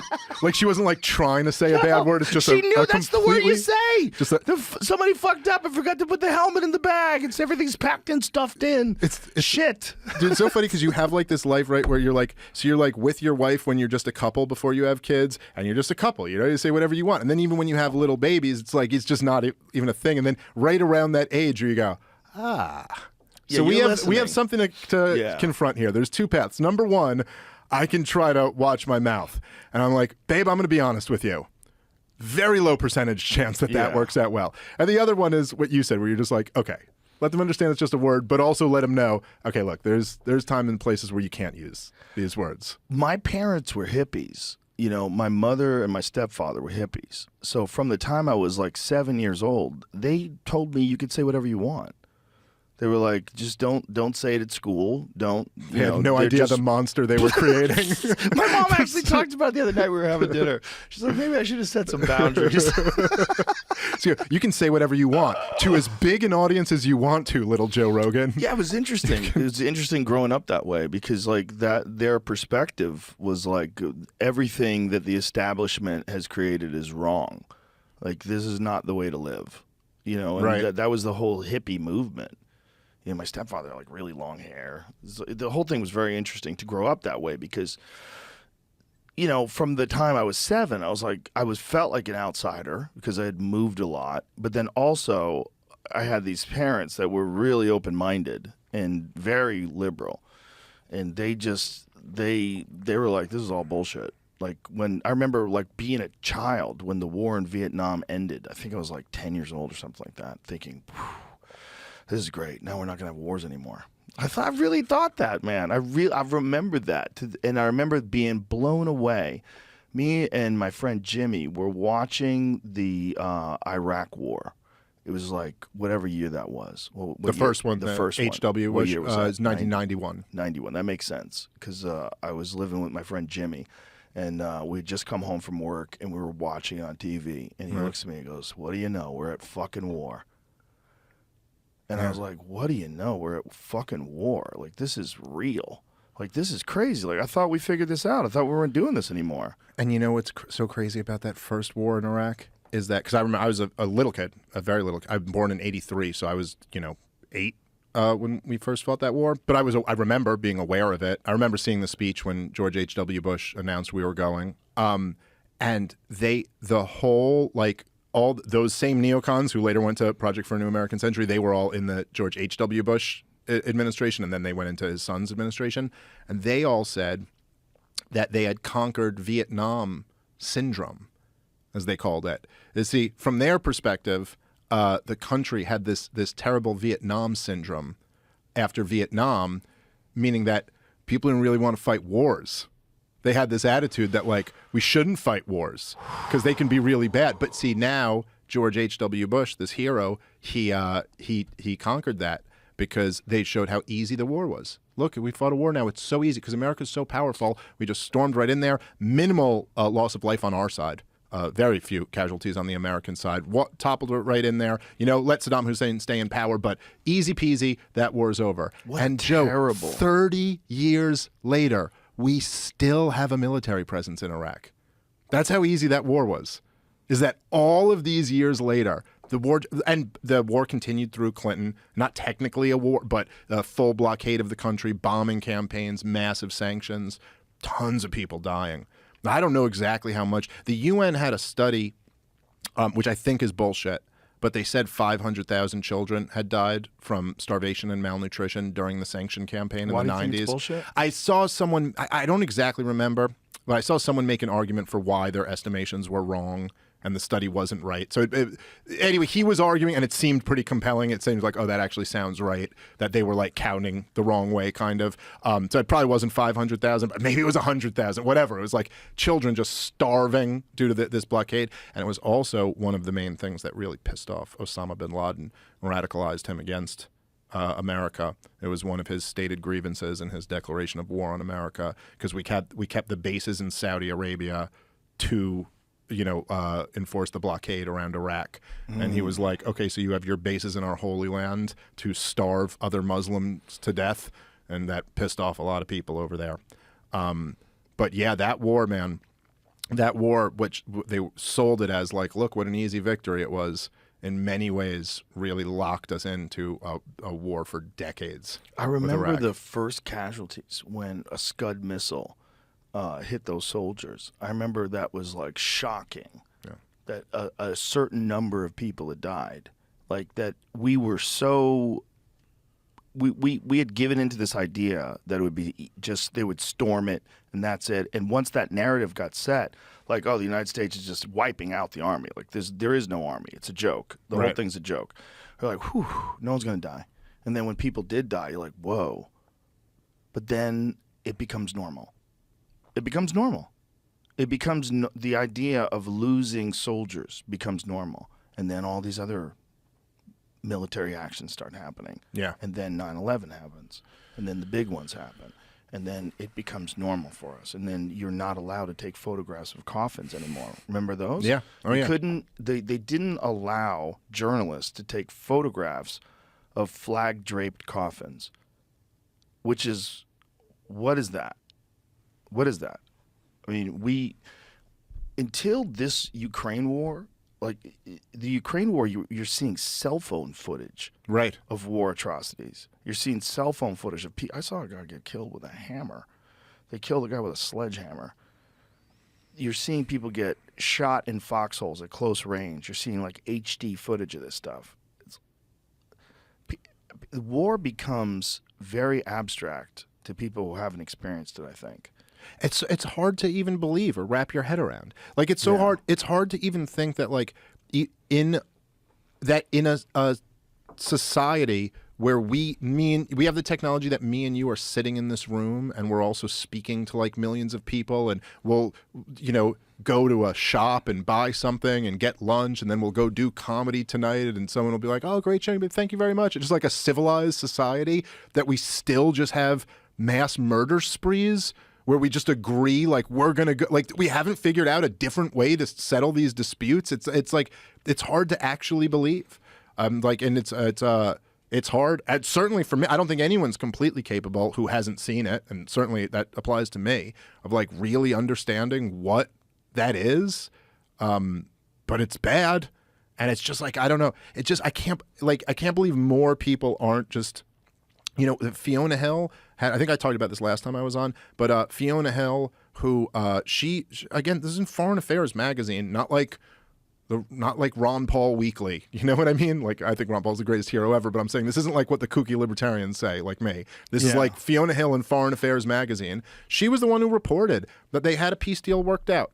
Basically, in pencil, not in pen, but like in principle, they had a peace deal worked out, and that Boris Johnson, as a representative of the West, went over there and convinced Zelensky not to negotiate. Not to negotiate. Don't you give them 1 inch. It's like they want, and this is what it seems like for real. It seems like they want this war. They want to prolong it to bleed the Russians dry. Like, that's their plan. Damn. And you're like, Jesus, man. But why wouldn't they be that evil? I mean, why wouldn't they be that evil when they're that evil everywhere else? That's what's fucked up. It's hard for us to think that's a fact. Yeah. It's hard for us to, when you're going about your day, just hanging out in New York and fucking visiting your favorite coffee shop, it's hard to believe that you're a part of that. Yeah. Well, one of the things that's like, I guess it's like after a while, like one of the things that helps me understand this is like you look at people and their track record is that we have a very short attention span, as a country. But it's like when you look at, so one of the absolute best people on the war in Russia and Ukraine, people really want to learn about this stuff, is John Mearsheimer, who is the dean of the realist school of foreign policy. He's like a world-renowned scholar. This guy is not a non-interventionist libertarian like me, just like a scholar who's like talks about foreign policy and stuff. And he's written and spoken extensively about Ukraine, Russia, and he was one of the big opponents of this whole policy. And meanwhile, so after the government was overthrown, the one that Gideon Rose was so happy about when we stole Ukraine away, we stole Robin from Batman, Victoria Nuland and Gideon Rose and all of those people who were pushing for this policy, they all said, this is wonderful. Ukraine is choosing to join the liberal world order, and they're choosing democracy and hope, and everything's going to be wonderful for them. Their country's going to flourish. And John Mearsheimer said, and his quote was, it was in a lecture he gave in 2015, he said, "America is leading Ukraine down the primrose path." And which I didn't understand what that means exactly, but it sounds real good. But what it means basically is like, we're leading you down this beautiful path that ends in your demise. And that basically we were encouraging them to play tough with the Russians. And it's like, don't worry, America's got your back. Oh. It's like you convincing some dude who doesn't know how to fight, like, go fight this guy, because like I got your back. And they're like, oh, okay, well, Joe Rogan's a black belt. He's got my back. I'll go fucking fight this guy. And then when you fight the guy, you're like, well, I'm not going to like jump in the fight with you, but like I'll yell instructions to you while you're in the fight. You're like, throw him in an arm bar. And they're like, what's an arm bar? And like, just get it. So we like led them down this path. And so like, okay, maybe you don't agree, but like whose prediction was better? John Mearsheimer's or, Gideon Rose? Who predicted what was happening here better? The guy who said this was going to be disaster for Ukraine, or the guy who said, "Yay, Batman, Robin. We're stealing Robin away. Haha, we distracted you, Putin, with the Olympics." It's like, oh, that distraction didn't work very well. And so it's just like it's horrible. Like, but that's one of the things that, you know, one of the things that's so interesting about this war too is like when people will defend it, I almost want to ask people, if this war is so necessary, or it's so necessary for us to arm them, why shouldn't we intervene militarily? Why isn't America's military going into Ukraine? Why aren't we invading Russia? Why aren't we at least occupying Ukraine and forcing? We certainly have the conventional forces to force Russia's army out of there, no problem. So why aren't we doing that? And the reason we're not doing that is because everyone knows, we can't do that because that's nuclear war. That's nuclear war in a certainty. So you're like, okay, so that's nuclear war. So that's off the table. Biden's not even suggesting that. But so then what does it go from like a certainty of nuclear war to what's the risk of nuclear war if we're just fighting a proxy war and giving them hundreds of billions of dollars and pledging till the end that will drive Russia out? Well, the risk doesn't go to zero. You know what I mean? It goes to something maybe less, but it's still something. But It's still terrifying. Still way more than we should be willing to take. Yeah, if Vancouver got armed by the Russians and Vancouver was attacking Seattle. Yeah. Like, what do you think would happen? So everyone knows. I mean, everyone knows what would happen. Yeah. America would start blowing shit up like crazy. Yeah. We would go to war with the world if anyone ever. And look, Jack Kennedy fucking said it. Right? He literally said, literally, but he basically said, you put these missiles in Cuba, I will blow up the world. I'm treating this as a preemptive nuclear strike on America if you do that. Get those missiles the hell off of Cuba. And I think most people go, yeah, that's reasonable. You know, like it's kind of reasonable to say we cannot tolerate Soviet nuclear warheads pointed at us from a little island a few miles off our coast. That's just like can't be. And like, look, we have a Monroe Doctrine. Monroe Doctrine says that America does not tolerate any faraway power coming in and interfering in our realm of influence. Okay? And essentially what Vladimir Putin has been saying for years was like, well, I want a Monroe Doctrine for Ukraine. Like, I want a Monroe Doctrine for this part of the world. And that doesn't mean he's a good guy, and that doesn't mean that that's a perfect system. But at least prior to invading Ukraine, he had a point. Like, he had a reasonable point to say, I don't want you interfering in my biggest neighbor right here. And a very strategically important area to him. Dude, hold that thought. I gotta pee. Yeah. All right, we're back. So the leaked document, like, what was your thoughts on that? Because the whole thing was crazy that this guy had access to it. And I guess he was showing it to his friends or something. Is that what it was? Well, it seems that way. You know, a lot of people kind of were criticizing the guy, and they were kind of saying like, well, look, this guy's no Ed Snowden. I mean, he didn't like take this to Glenn Greenwald at The Guardian to have him vet through it and properly disclose it. He's like bragging to friends on a Discord server or whatever. And essentially that seems right to me. Like that does kind of seem like what happened. But again, like that's not the interesting story here. The interesting story isn't like what this guy's deal was or what his motives were. The story is like, oh, the government's lying to you again. And also that they have this information that they claim is so vital that it's so horrible he leaked it. And yet you're so reckless with it that, you know, it's like, it's funny. I remember Glenn Greenwald making this point when people would talk about, like people were at the national security apparatus or whatever would be talking about how reckless it is that Snowden just like gave all of this information out. And you're like, well, then weren't you pretty reckless too? Because like if this information's so vital, you didn't even know it was gone. Right. They didn't even know it was gone until The Guardian published it. And then they were like, oh, I guess this guy took all of our documents. What did the document say? Well, just right before that, one of the other real interesting thing is that they came out a couple days after the leak first was getting reported. The Reuters had a piece, an article where they had 3 high-level U.S. officials under anonymity said that, you'll never believe this, Joe, it had all the hallmarks of Russian disinformation. And so isn't it just amazing that they'll go, and then like 2 days later, they completely gave up on that and went, let's just smear the kid. who did it. Forget all that stuff. There were some interesting revelations from the documents. Things like there are NATO and U.S. military embedded in Ukraine, help assisting them basically, which is pretty dangerous. Western Special Forces operating inside Ukraine. One document dated 23 March refers to the presence of a small number of Western Special Forces operating inside Ukraine without specifying their activities or location. The UK has the largest contingent, 50, followed by Latvia, 17, France, 15, and the US, 14, the Netherlands, 1. Western governments typically refrain from commenting on such sensitive matters, but this detail is likely to be seized upon by Moscow, which has in recent months argued that it is not just confronting Ukraine, but NATO as well. And essentially, look, this was the I think when Putin ultimately decided to invade Ukraine last year, I think basically what he concluded was that they did it. They brought Ukraine into NATO. Even though Ukraine is not an official NATO country, at this point, they backed the coup that overthrew the democratically elected government under Yanukovych. They poured weapons into the country, and they were doing joint training exercises with NATO and the Ukrainian military. And I think Vladimir Putin was basically like, we told them this was our brightest of red lines, and they crossed it.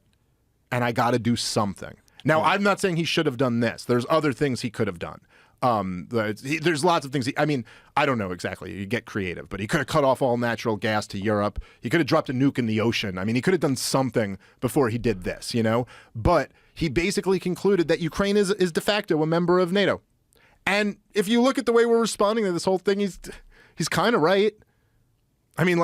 We're backing them all the way because they were invaded. That's what we're supposed to do to a NATO country, And so this is bad that this comes out. Although I got to say, I'm surprised to some degree how much, if the Nord Stream bombing didn't, do it, I don't know if just some special forces being embedded there is going to create some big escalation. But yeah, this is something. Nord Stream bombing is wild. Well, look, dude, there's been in the last year. Trump predicted that Germany, if they don't take steps to stop this, they're going to be completely dependent upon Russian oil. And it was one of those things where people were making fun of him at the time. What are you talking about? I don't know if I completely agree with Trump on that, but there's no question that... But they are dependent upon it now, right? Because of the Nord Stream pipeline blowing up? Well, not anymore. It doesn't exist anymore. But I think that there's a lot of people a lot of very powerful people were very against the Nord Stream pipeline. Right. I have a different view of it. I think it was great. But there's. You think it was great? Yes. Why? Because the worst thing that's ever happened in the history of the world was Germany and Russia going to war. In World War II, something like 30 million people died just in that conflict. It's the worst thing that's ever happened in the history of the world. And so for them to be interconnected and interdependent, which is how I would see it, trading, where goods cross borders, armies don't have to, that old saying, I think it would have been a good thing for them to be together. Oh, look, now you're directly incentivized to not be enemies because you want the cheap natural gas and they want your money for their cheap natural gas. And so, however, there's a big view from the neoconservatives and the neoliberals, the kind of establishment, that this is the scariest thing. The scariest thing is that Germany and Russia align. And I don't know exactly if this is true, but some people, blanking on the guy's name, but the guy who founded Stratford, Friedman, I believe is his name, he basically said that this is the centerpiece of American foreign policy since World War II. That the whole idea of NATO is to keep Germany in and Russia out. And that their biggest fear is that Germany and Russia would unite against us, and that could be the only thing that could really challenge American power is ingenuity of Germany with the manpower and natural resources of Russia. So there's a lot of people who have been against this from the very beginning. No one would ever think of that today. Like your average person today would think maybe Germany and Russia could unite again. Well, it's the You know what I mean? Like that's not. But to those, well, to some people, look, the neoconservatives who are, and let me say this delicately. Well, let me preface this. I'm Jewish, okay? So let me just say that there are a lot of Jewish people in the neoconservative movement, and this is part of the reason why they're very, very pro-Israel. It's also part of the reason, and I'll say somewhat understandably, while it's a big German independence is a big concern to them.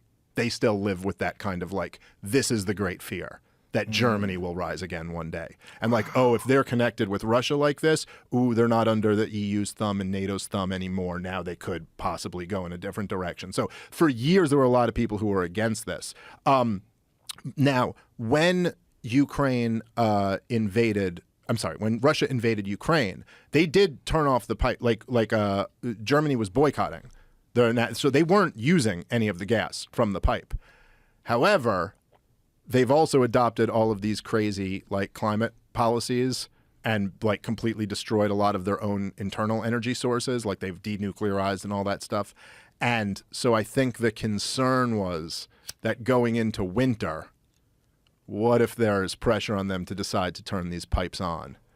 And that this might be, then Germany might start, siding with Russia, or at least if they're getting their natural gas from Russia, they're not going to be so harsh on Russia, and they're not going to be so willing to play ball with the EU.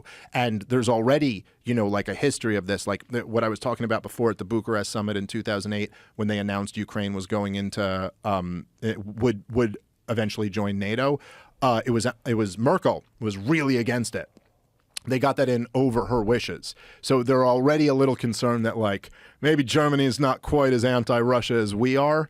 And so going into the winter, I think they were concerned there was going to be a strain on power in Germany, and they might be tempted to turn that pipeline back on. Jesus and so Christ. They made sure it's, as Victoria Nuland said, a hunk of metal at the bottom of the sea. Could you fucking imagine if some time in the future we're going to war with Germany and Russia united against America? Yeah. Well, I think what's much more of a concern than that to me right now, at least, is look at how crazy is this, that over the last year, while this war has been going on, NATO has been attacked twice. There was missiles in Poland, and there was the Nord Stream bomb. And those are two attacks on NATO. And yet, both of them didn't come from Russia.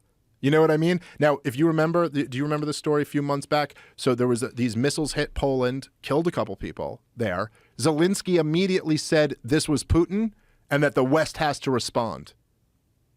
And then eventually, a couple days later, it came out it was actually Ukraine. And they were like, oh, it was an accident. That's what they say, it's an accident. I mean, who knows? Maybe it was intentional to try to blame on Russia or something like that. But even saying it was an accident, okay, they accidentally attacked NATO. And then the Nord Stream pipeline, which was clearly not Russia. That was what they said at first. Oh, this is Russia blew up their own pipeline. Why? You saw the video of Biden saying that they would do something like that? Yeah, he promised that it would happen. Yeah. Which is just wild. The whole thing is just, it's all in front of our faces. Well, it's an act of industrial terrorism and environmental terrorism to do this.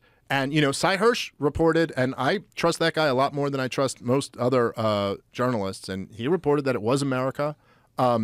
Even I think the New York Times now concluded that they said it was some pro-Ukrainian group. And you're like, okay, but that includes all of us. Well, do you see the article in the New York Times that said maybe we shouldn't know? Yeah. That's great journalism right there. We don't know who it was. The title was literally something like, we don't know who blew up the Nord Stream pipeline, and that might be for the best or something. Something along those lines. It's you can't I don't know, you can't make this shit up. That really. is such a crazy thing for a journalist to write. Well, I mean, I remember sometimes you can just kind of you can just look at these things logically. I remember in 2017 is when I was still a contributor on Essie Cup show, and she was at CNN, and the big story came out that Assad had gassed his own people, and I remember right away, And this is before any of those like PW whistleblowers came out or anything like that. But just right away, I remember the day after, being on TV and just being like, I don't think he did this. And they're like, how can you say that? Everyone's saying he did this. And you're like, well, look at it. It's like 2 weeks ago, Trump announced that we're leaving Syria. Like, we're withdrawing from Syria. He won. After this 5-year bloody civil war where he's been fighting for his life to not be Muammar Gaddafi, he has just announced that he won. And so now you're telling me for no strategic military advantage, he just did the one thing that will keep this war going and can maybe end up like Muammar Gaddafi? Like, that doesn't make any sense. I'm not buying this. And then it did kind of come out as these whistleblowers were like, yeah, it didn't come from the sky, it came from the ground, and it was done in, rebel-controlled territory, and like this does not look like it was Assad. But I remember when they first, it was like the same thing when they first got it. We think Russia blew up their own pipeline. Like, but why?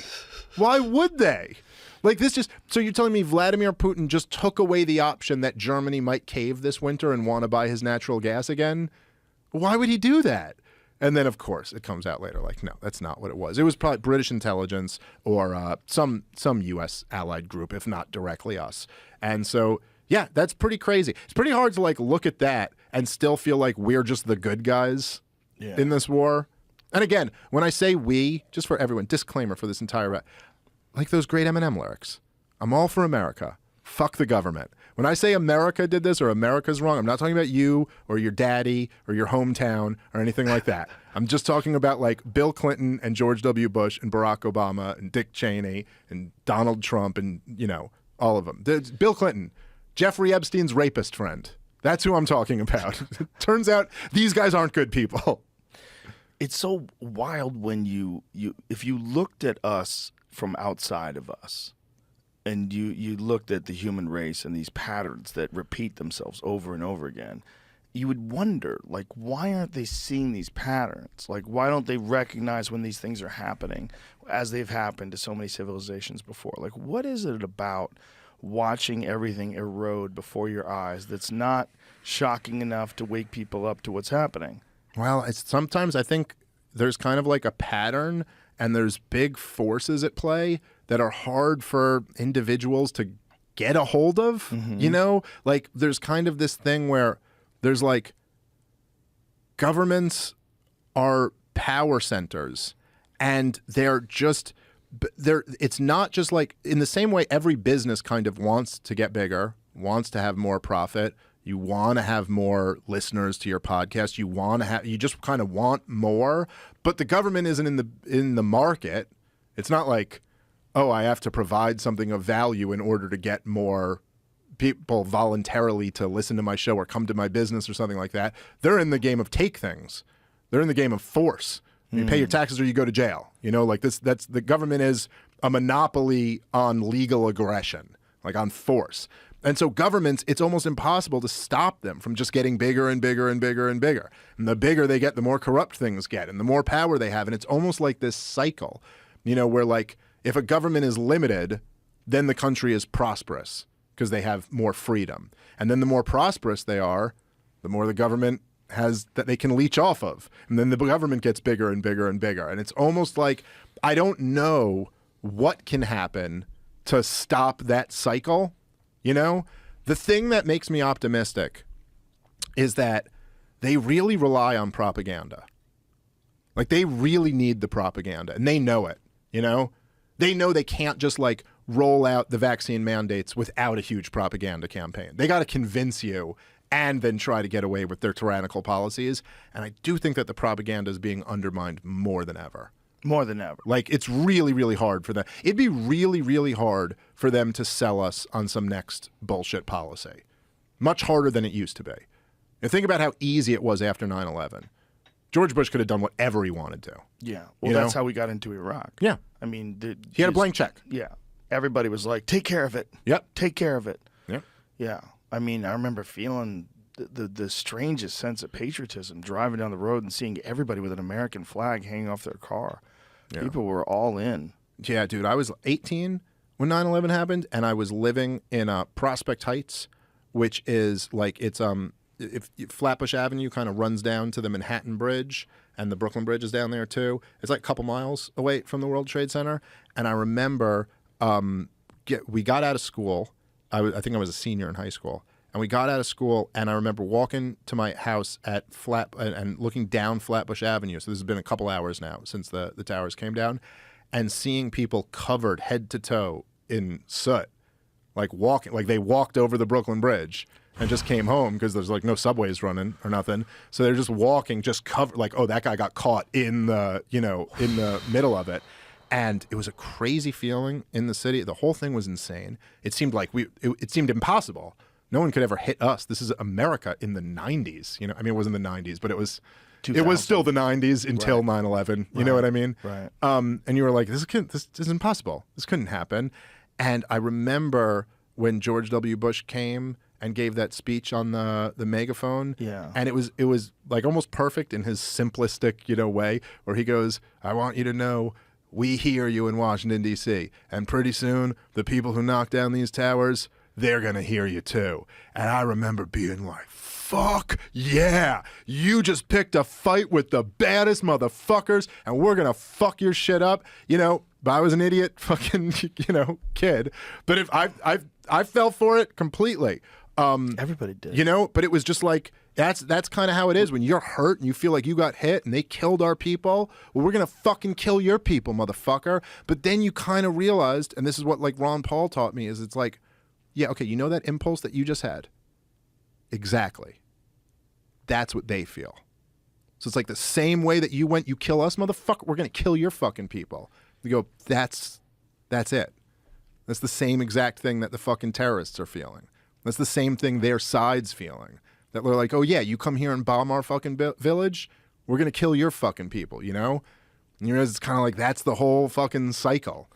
And it's like, I don't know. It's like, I remember literally saying this when I was arguing with S.E. Cupp and them on her show, where there'd be like an attack. Even like the littler ones, I remember there was one where like a New York guy, some Muslim guy in New York, like hit people with his car, and he was like, said he was part of ISIS or something. I don't even know how connected he was.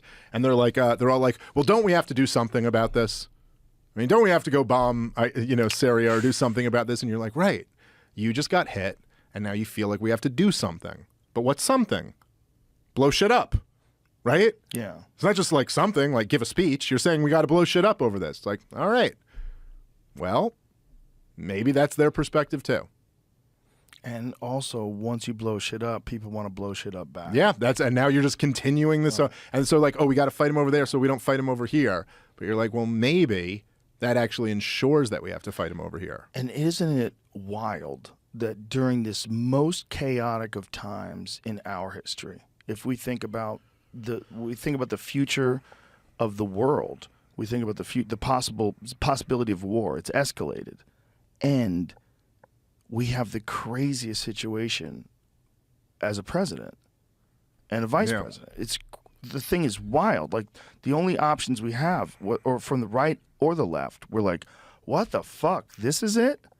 Like, this is all that's left? It's like going to the supermarket during the pandemic and there's nothing on the shelves. Yeah. You're like, oh my God. All that's here is a Trump and a Biden? That's all we pickles? have? Like, really? All right. We're going to eat a jar of mayonnaise and pickles. Oh my God. That's all that's here. And the thing about it that's kind of crazy is that it's like, it is so entertaining. Even though you kind of know it's a disaster. Like, I remember when Trump announced he was running again, it was literally like I was like, this is so bad for the country. God damn, this is going to be fun. Like, all in one thought, like, God damn, this is going to be funny as shit. Like, it definitely was that. It definitely was funny. But I'm saying 24 is going to be funny. Like, it's just, but it's bad. Hopefully there's like more. I really hope that, that Robert Kennedy Jr.'s campaign like has some impact and like takes off. I hope more good people run. But how could he possibly win? Well, he's probably not going to win. Right. So like, all he's doing is getting the message out. But I think that's valuable. I think that's very valuable. And I also think things like that can, like, it can like check the establishment a little bit if they're like, whoa, a lot of people like what this guy's saying. Maybe we can't get away with this right now. Maybe we can't get away with that. Like there have been examples of that before where that happens.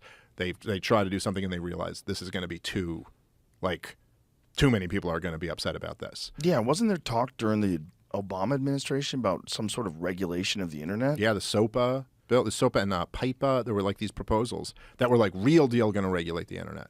Not like big tech censorship shit, like really the government was going to regulate the internet. I'm telling you, Joe, they'd have shut your show down if that shit had passed. 100%. If SOPA had passed, there's no way your podcast goes through the pandemic. No way. There's no way you're allowed to have dissident doctors and scientists on to give like their point of view on how every policy is wrong. They just wouldn't have allowed it. No. And so that didn't happen. We're still like in the game with a fighting shot because enough people, got furious about that. And look, I should to be fair, there was also corporate help with that.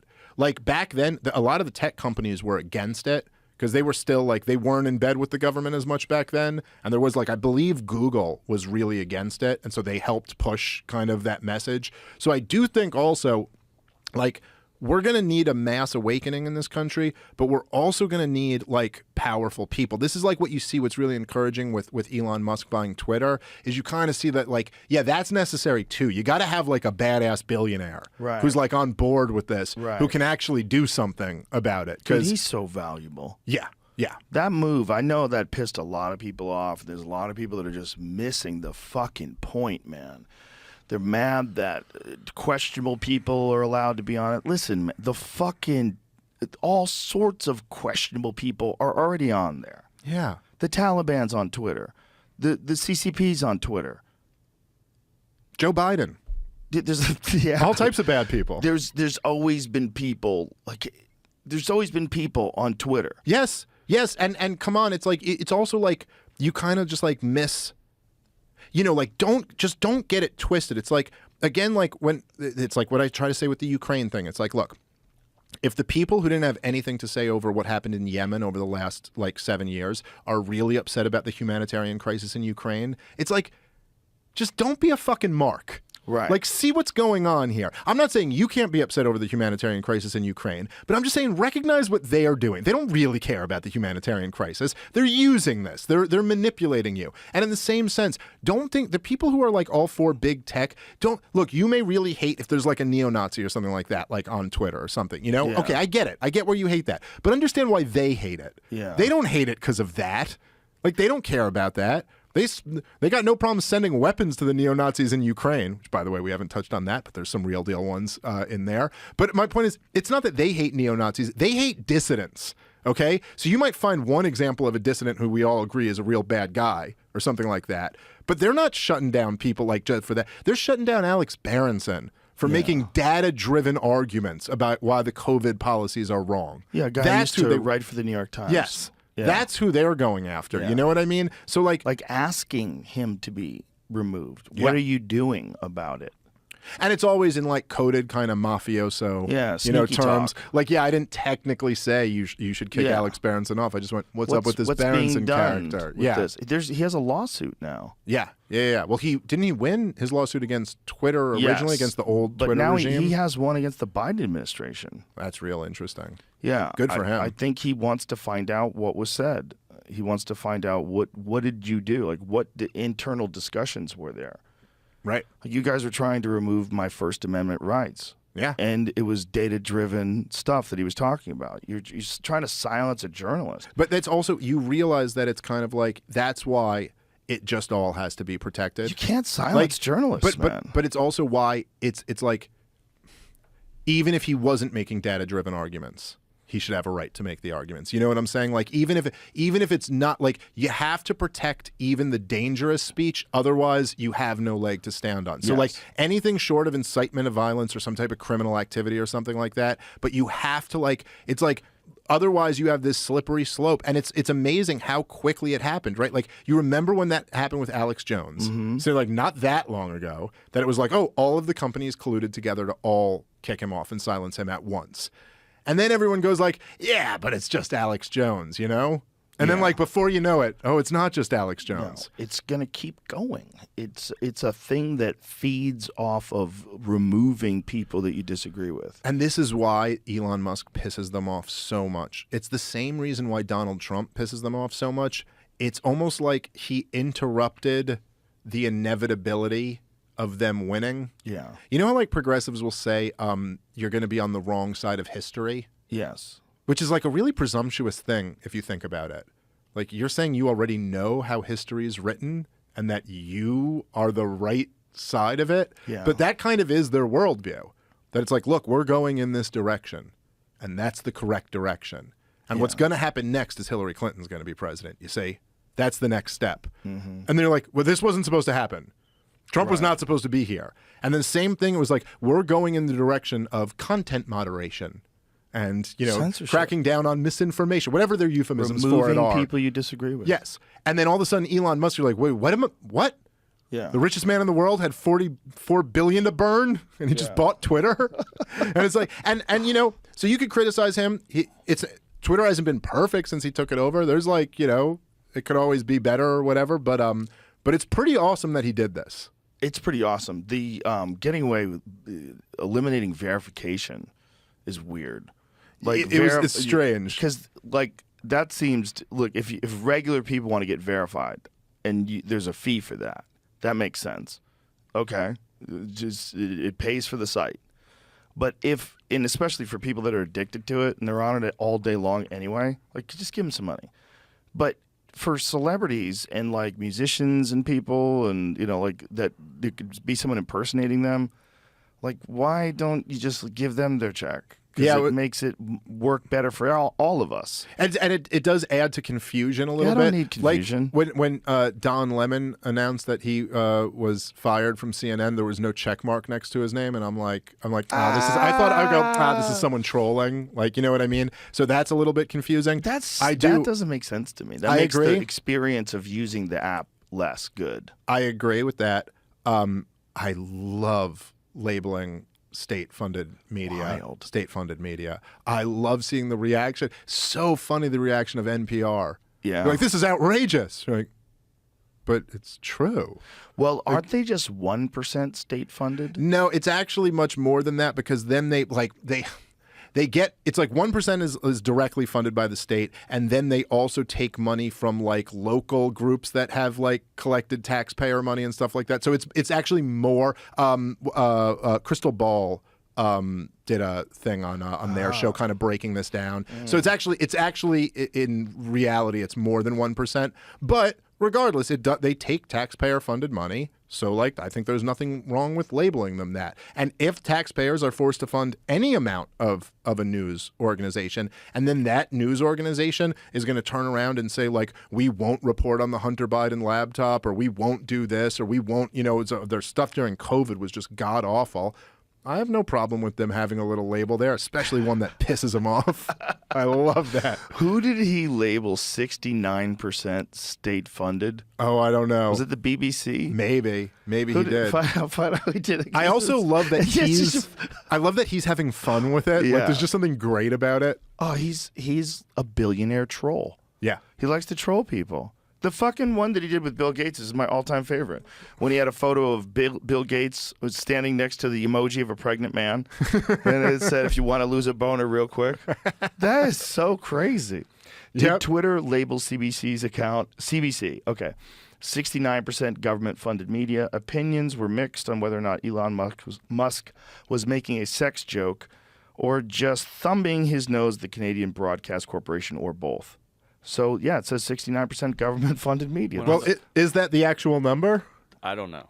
I think... Did you see this happen, though, during it, too? There were Chinese journalists that had that label on their account, and that was removed. Wow. Twitter drops government-funded label on media accounts, including in China. Well, I know he dropped it on he dropped it on NPR, too. I think in a way he was just fucking with them for a little while, and then he's like, all right, we're not actually going to do that. You got to realize, ladies and gentlemen, that oppose him, this is so much better than the alternative. Because the alternative is a system like China has, where it's a state-controlled system. Like their social media is monitored. Like people go to jail for dissenting. Like Well- it's very dangerous. Well, look, I mean, if It's a you good time to show you this video. Video shows how China is using AI in their schools. Again, so this is from an Instagram account that is popular. What they show is like an edited video. I don't know how accurate all this is though, but China 蓝色是走神了， know exactly when someone isn't paying attention. 白色就是你可能跟网络还没有连接好。 These headbands measure each student's level of concentration. Oh my the information is then directly sent to the teacher's computer and to parents. 做出选择吧 ，Good job。 Classrooms have robots that analyze students' health and engagement levels. Students wear uniforms with chips that track their locations. There are even surveillance cameras that monitor how often students check their phones or yawn during classes. But schools say it wasn't hard for them getting parental consent to enroll kids into what is one of the world's largest experiments in AI education. A program that's supposed to boost students' grades while also feeding powerful algorithms. 为了就是国家的 that's about it. Whoa. yeah. Whoa. They're going to kill us. Well, They're going to dominate. but they're going to sometimes dominate. there's I'm always a little bit skeptical of some of these things because you're kind of like, okay, is this just like one random school is doing it this way in China and it's like a little experiment? Because I have heard people like say that like I've heard people who like run businesses in China. I heard a podcast with this one guy who lived there or still lives there in China, and he was like, I don't know what everyone's talking about with this social credit score. He goes, I've never heard of it. It's never affected me. I don't have a social credit score. You know, and I almost like wonder, like sometimes we do get a lot of propaganda about China because there's also a whole bunch of people like who are real hawkish toward them. So I always try to kind of be skeptical of some of this. No doubt the CCP is really creepy. You know what I mean? And they're definitely like an authoritarian, fucked up government. They're a dictatorship. Yes, a one-party dictatorship for sure. And when you've got something like that, that's how you run it. Yeah, but there were like that dude Adrian Zen, who was like putting out a lot of the stuff about the Uyghur genocide, and he was like drastically like misrepresenting what's happening, and he actually, I believe he apologized for it, but he just got called out like literally like just doing bad math. Like, oh, you didn't carry the one here, motherfucker. It's 10 times less than what you're saying. And it's not, like, the evidence for that is not nearly what they kind of suggested. It's more seems like, oh, yeah, China's a real authoritarian government, and they limit how many children everyone can have. And it's okay. They don't have the one child policy anymore. Now you're allowed 3 or whatever. But Yeah. like it's like it wasn't quite like the story that was originally put out there. I just So always is get there worried a about Uyghur that. Muslim genocide? Like what? I have not seen. A German scholar named Adrian Zenz has recently stood out on the anti-China stage with his reports accusing China of detaining Uyghurs and other minority groups or imposing sterilization on ethnic minorities in its, how do you say that? Xinjiang region? I believe that's right. Xinjiang region. Zenz has been welcomed by the U.S. and Western media as a leading expert on Xinjiang. He was quoted by Pompeo when Pompeo declared that they were committing a genocide. Okay, and so what does it say? Full of lies, far-fetched assumptions, and baseless accusations. If you go, they did a good piece on this. If you go to antiwar.com, which I recommend everyone do every day, and just search Adrian Zenz there, they did a really good piece breaking down like how it's like straight up like his math is wrong. It's not even like, oh, there's an argument about this. It's like, no, look, he's got these numbers completely wrong. So it's just people get real carried away with this shit. And my biggest concern is just that like after this whole stand in Ukraine, Taiwan is going to fucking be next. And it's like, oh, so now we're going to be flirting with a nuclear confrontation with Russia and China. So that's like my biggest concern in all of this. I do agree, though, that the whole like AI in the classroom and all this shit is creepy as fuck. Bro, And if they I don't want it institute around my that kids. nationwide, first of all, the problem would be it would work. Yeah. And kids would get way better because you'd make them work. Yeah. You'd force them. Like, you'd hold them accountable. There wouldn't be any hiding. It But you'd worked for also, that. it would also be terrible for getting people to recognize that figures of authority should be questioned. You're not going to develop any of that. You're going to have to adhere very strictly to these rules. Yeah. Which I think part of going through school is learning that different people are more or less effective at communicating, that you want to pay attention to them more or less, that there's an education you're getting in a shitty class, believe it or not. You're getting an education on what happens in a shitty class, about how much you hate it and how much it sucks and how stupid your teacher is. Yeah. And how disinterested they are in the subject that they're teaching you and how they expect total compliance and they don't understand human emotions and the way people think and behave. That's an education too. Like going through bad schools gave me a great view on what some adults are potentially like. I learned a lot from really awful teachers about what I don't want to be in this world. Yeah, man, think about how much interaction you have as a child with adults, right? You have your parents and you have your friends' parents. And then very rarely are you alone with strangers, except when you go to school. And then you go to school and you get sent by the least motivated. Sent to the least motivated people, oftentimes, people that aren't happy to be there. They don't enjoy it, especially if it's a bad neighborhood. It's a sketchy job to begin with. You might get jumped by some kids. And these people are just browbeaten, and they get in there, and they don't even want to be there. And these are responsible for showing your children, for most of the day, what an adult is like. Yeah. And if that kid doesn't have a strong figure at home, if that kid doesn't have someone at home that's kind and generous and works hard and is very engaged in them with their life, then they think that that's what adults are like. And has been since the beginning. Yeah. You know, it's kind of important that they had that already for years before they go to school, But you know? that's still better than robots. Yeah. That's still better. Because I full want compliance. Yeah, I want my kids to develop like discipline and a work ethic, and I want like all of that stuff. But I don't want them to do it because the robot's watching them. Right. I want them to live and But be a here's the other human, thing, and then be man. convinced that like, oh, it's really awesome to develop these things because life's better that way. But there's also something that we have to take into consideration, that there's a wide spectrum of things that people are interested in. And oftentimes when kids are bored in class, their imagination is running wild, and they'll start thinking about what they want to do with their life. They'll start thinking about things through boredom. But Joe, if we just give them this pill, they'll pay attention. I know. Thank God that shit wasn't around when I was a kid. Oh my God, I would have been medicated for sure. If I had like parents who couldn't handle it. I got so I'm lucky in a sense, but I got diagnosed with ADD and they prescribed me Ritalin, and I think my mother begrudgingly put me on it for a week. And I was just a little kid tweaking out on fucking Ritalin, and I wouldn't eat or sleep. And so she took me off it right away. And she was like, no, fuck it, we're not doing this. Oof. And then I never did. Thank God I got off it. Yeah. So you really don't. I mean, like I've done Adderall like as an adult, you know what I mean? And you're like, yo, this is a serious drug, man. To just be giving this to children is really insane. Because he's a little boy who wants to run around. Like, Yeah. let him run around more. I don't know. It's wild that different ways of thinking about life and different things being interested in whether or not you can pay attention can be a disease. Like if you can't pay attention to things, like we think there's something wrong with the way your mind works.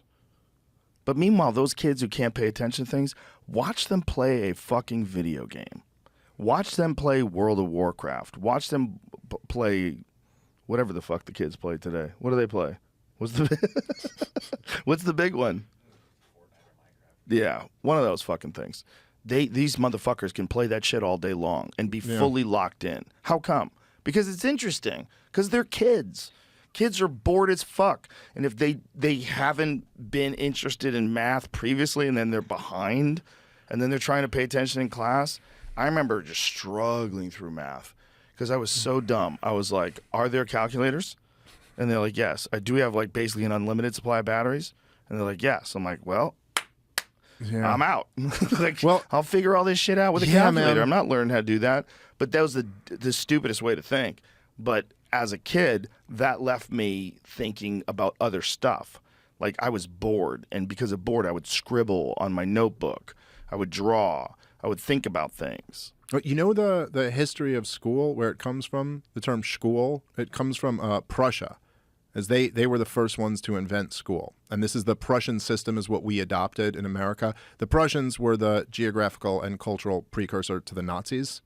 And the reason they did it was because they had this problem that their conscripted armies would not fight.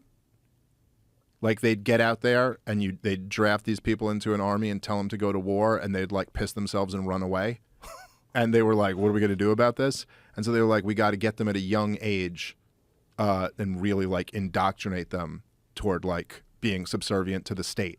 Wow. And Horace Mann, who's considered, the godfather of education in America, he literally said, I think it was in the late 1800s, he literally said, we're adopting the Prussian model. And he was like, but, surely if this model can be used to support like Prussian, like authoritarianism, it can also be used to support republicanism of America, and like, support the great republic. And it's literally, that is the first thing they would do at schools is like, have you pledge allegiance to your government, And that's why I do think it's interesting when a lot of these, like right-winger types today, they'll be like, oh my God, they're propagandizing these kids in school. And I will grant that I do find the latest insane gender sexualization of kids to be particularly troubling. It's not like it's a new thing that they're propagandizing kids in school. In fact, that's kind of what the whole thing was set up for.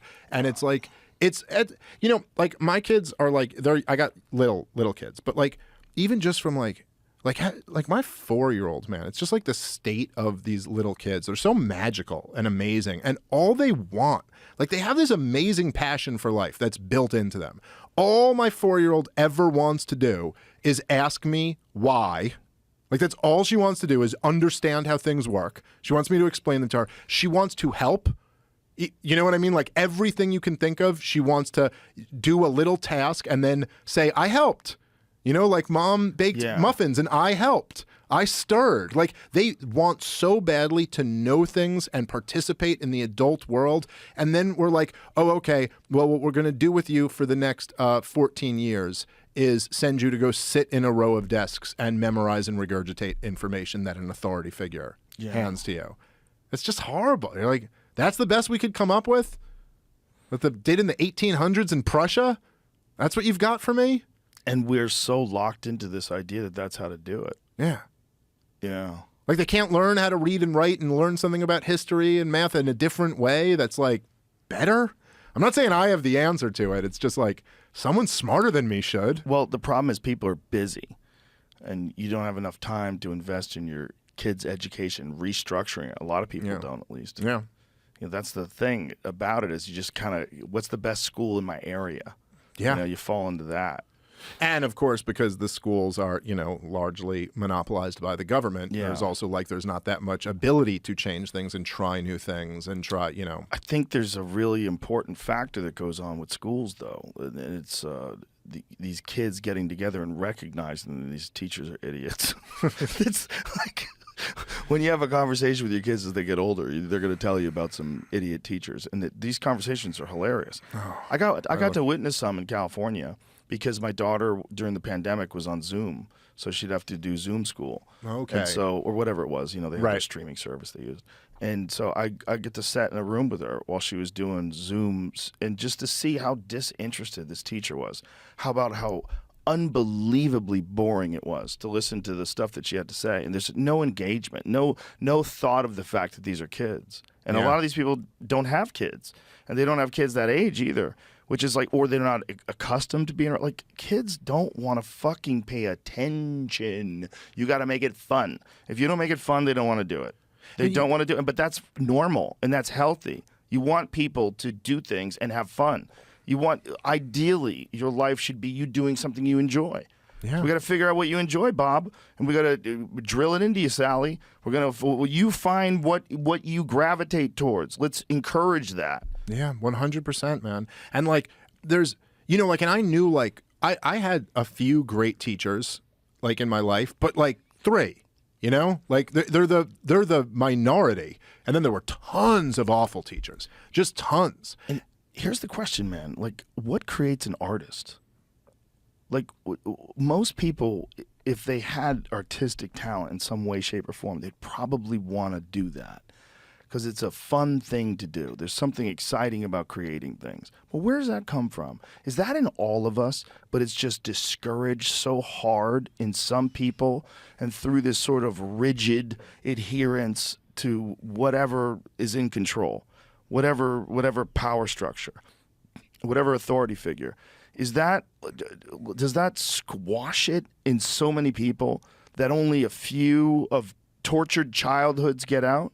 And maybe we associate creativity and we associate brilliant art with people with tortured childhoods for all the wrong reasons. Did you ever hear that? I've always loved this quote so much, but someone asked Jerry Seinfeld, or they were like, when you were a kid, were you like the funny one in your group of friends? And he went, we were all funny, and then everyone else got jobs. Wow. You know, and it's kind of like that. Like there is something to that, man. Like, what do you mean? We were all hilarious. Yeah. I just kept being hilarious. Yeah. They all decided to stop at some point. Yeah. I'm like, I don't think everyone could be an artist. There are some people who are wired for like different things. There are some people who are like this dude's a chemist or this dude's like a computer programmer and he was made to be that. Yes. Like he had like a real propensity toward that. But I think there's no question a lot of people have that squashed. A lot of people, like, you know, I've known people like that who are Those like, are the most bitter people. They're the most bitter people. Well, it's sad. There's something tragic about that. You know, the guys that wanted to be in a band, but it just didn't work out. Or just didn't have the balls to like go for it, and then got a job, and then had a family. Well, now you got a family, you can't leave this job now. You know what I mean? Yeah. Like, there's something so tragic about that, man. It's weird. You know, it's a sad person to be around. Someone who just they didn't chase their dream, or they didn't have the encouragement, or they didn't have the confidence. They didn't have the circumstances. They had bad circumstances that befell them. Yeah.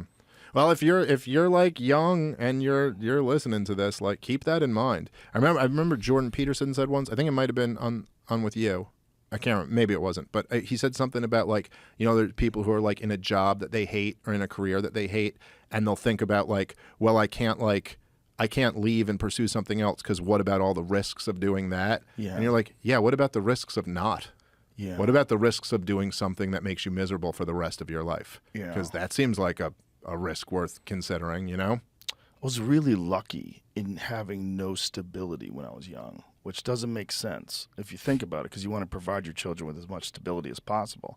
But I was really lucky that I didn't, because I didn't believe in like normal systems. Like I didn't believe in them. They seemed alien to me. Like the idea of getting a job in an office was like so crazy. I never even considered it. I've never had an office job ever. Even when I had other jobs, I took these weird alternative jobs. Like I did construction, or I drove limos. I did stuff that like anybody could do. Like there's no barrier to entry. Like it was, working in an office to me seemed like madness. Like to sit in, I for sure have ADHD or whatever the fuck it is. Yeah. But it works for regular life. Like if you have just a life you enjoy, it's actually beneficial. But this idea of sitting and doing a job all day that I was completely unemotionally attached to, not creatively attached to, I couldn't do it. But if I had to do some stuff for money that I knew was temporary, I could do that. That's easy. Deliver newspapers, fine. That's just stuff I'm doing. And you do something money. kind of physical where you're like doing something. It's just a little fine. bit of a I'm doing different something thing. for money. It's not a job. Right. It's not. I'm not going to move my way up the corporate ladder. Are you fucking crazy? Like it was so impossible for me. I was just programmed so different. No, I'm well aware of it in myself too, where there'll be things sometimes that like something like even like shopping, like clothes shopping or something like that. If it's like going slow, I'm like, I've never been so miserable in my entire life. I don't know why this is so excruciatingly painful. I have no interest. I don't freaking care. You're like, so let's bored. go. I'm so bored. So bored. But if I'm doing the things that I'm passionate about, I could focus on that forever, like limitlessly, you know? That's where marijuana comes in. Because marijuana and shopping, it's a totally different experience. Then you're just having fun, you're relaxed, and just walking around. You could walk around with the slowest shopper ever and just make fun of everything that happens. Well, dude, I mean, I started smoking pot like very young in life, like 14 maybe, and I became like an everyday smoker very quickly. And I think there was something to that connection, that the things that were so boring and miserable to me in life were like, oh, now this is fun. Like, this is not that anymore. It's like, oh, look, I found the cure for this. Dude, 100%. That was my entire time of filming Fear Factor. the entire fucking every episode of every season except the first 4 episodes. The first 4 episodes I did sober, I was like, oh my God, I'm going to go crazy. And then once I started getting high, I was like, this is awesome. I could see where that would change the experience. Oh my quite a God, bit. it was a much better experience. It was much better. It was like night and day. I was like, oh yeah, this is an amazing job. For the record, I don't recommend other 14-year-olds get high all the time. There was there were problems with it, and it wasn't for the best. But I was very fortunate that I was, during my entire like from high school age to like the time I started doing stand-up, I didn't party at all, like very, very rarely, because I was competing. So because of that, I was always scared to lose, and I was always scared that I would lose because I had gotten drunk and then I was hungover. And you're not talking about losing a basketball game. You're talking about getting kicked in the face and knocked unconscious. It's not fun. You don't want that to happen to you. So I was obsessed with not getting kicked in the face, but kicking people in the face. And so if like not getting drunk was like the solution to a lot of those problems.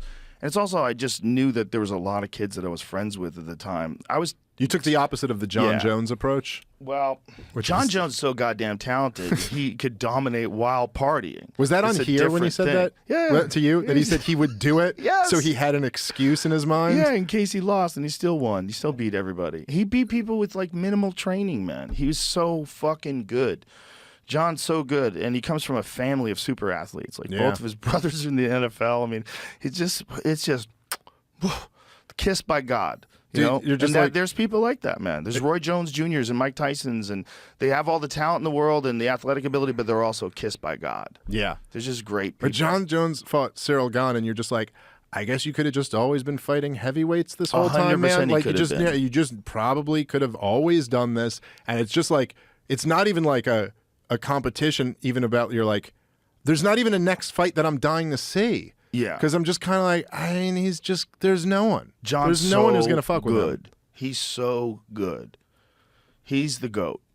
I mean, if you're gonna have a GOAT, I don't think you can argue that John's not the GOAT. I think the argument really is, who are the greats?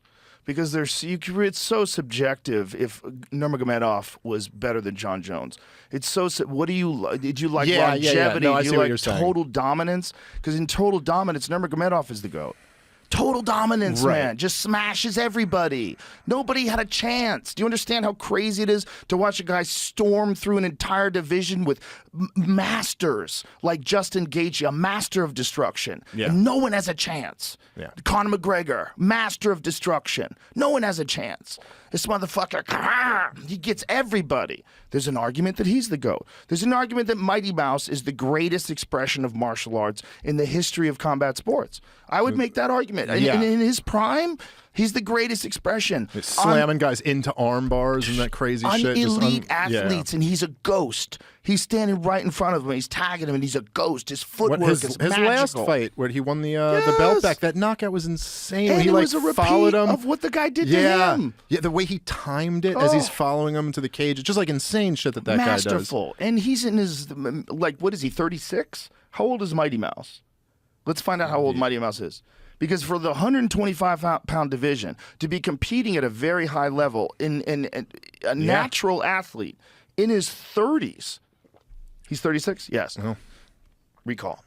There you go. They say marijuana kills your recall. That's bullshit. It confuses a little. It's a little cloudy sometimes. How do you know Mighty Mouse was 36 then? That guy, when he was in his prime, like when he beat Cejudo the first time, when he stopped him in the first round, he was the ultimate expression. I forgot about that. They kneed him to the body, right? Oh, and my God. Beat him up. That's right. And it was real close. The Cejudo second fight was very close. Dude, I went behind Mighty Mouse once when he was behind backstage at the UFC, and I just grabbed him to hug him, just to play. He's my friend. I go to hug him, and he turns and just to fuck with me, hits me in the body, touches me, the most gentle touch, with 2 knees so fast that I couldn't believe they actually moved that quickly. It was just, It just he went just did that to me. I was like, oh my goodness, Yeah, he is an unreal talent, dude. Unreal. When He's he got an hit argument. Cejudo with those knees to the body. I remember watching that going, I don't think I've ever seen anybody land a knee to the body more precisely. It's a shame It was that he magic. the Cejudo. It's a shame that he left the UFC when he did and didn't get like the third fight with Cejudo, a rubber match there. I think would have been so huge. You know what I mean? Like I feel like he never got the fight that had like that type of height behind him. I believe you're correct. It was just like kind of like hardcore fans knew, like they were like, yo, this guy's like unbelievable, like he's the best. But I think he just didn't quite have the moment. There was also talk of him moving up and fighting TJ Dillashaw, and I think there was like a contractual dispute or something like that. Didn't happen. But it's a shame that he didn't get one of those like huge moments, because even when he beat Cejudo the first time, he wasn't like that big of a name yet. Right. Like people didn't know like who that was. Whereas like by the third fight, it would have been like a huge thing, you know? And then GSP also is in the conversation. He's got to have an argument. Yeah, he's in the conversation for sure. The dominance of the welterweight division. And the fact that he beat everyone he ever faced and came back and won the middleweight title after a leave. That's hard to not. That's hard to not consider him there. Yeah, it's hard. Yeah, I mean, especially how brilliantly he handled it. He just like beat Bisping and said, "I'm done." I do Give think up the belt. all of this is kind of subjective, like you said. It's like, what do you like? But I would say that for me, John Jones has the strongest argument because he dominated multiple generations of fighters. Like he dominated the Shogun Rampage Machida generation of fighters. Then he dominated what was it? Gustafsson. The Gustafsson, Well, Cormier. the first fight's the most impressive because he didn't train for it. Yeah. That's just the most impressive thing is that John Jones pulls out the first fight in the later rounds.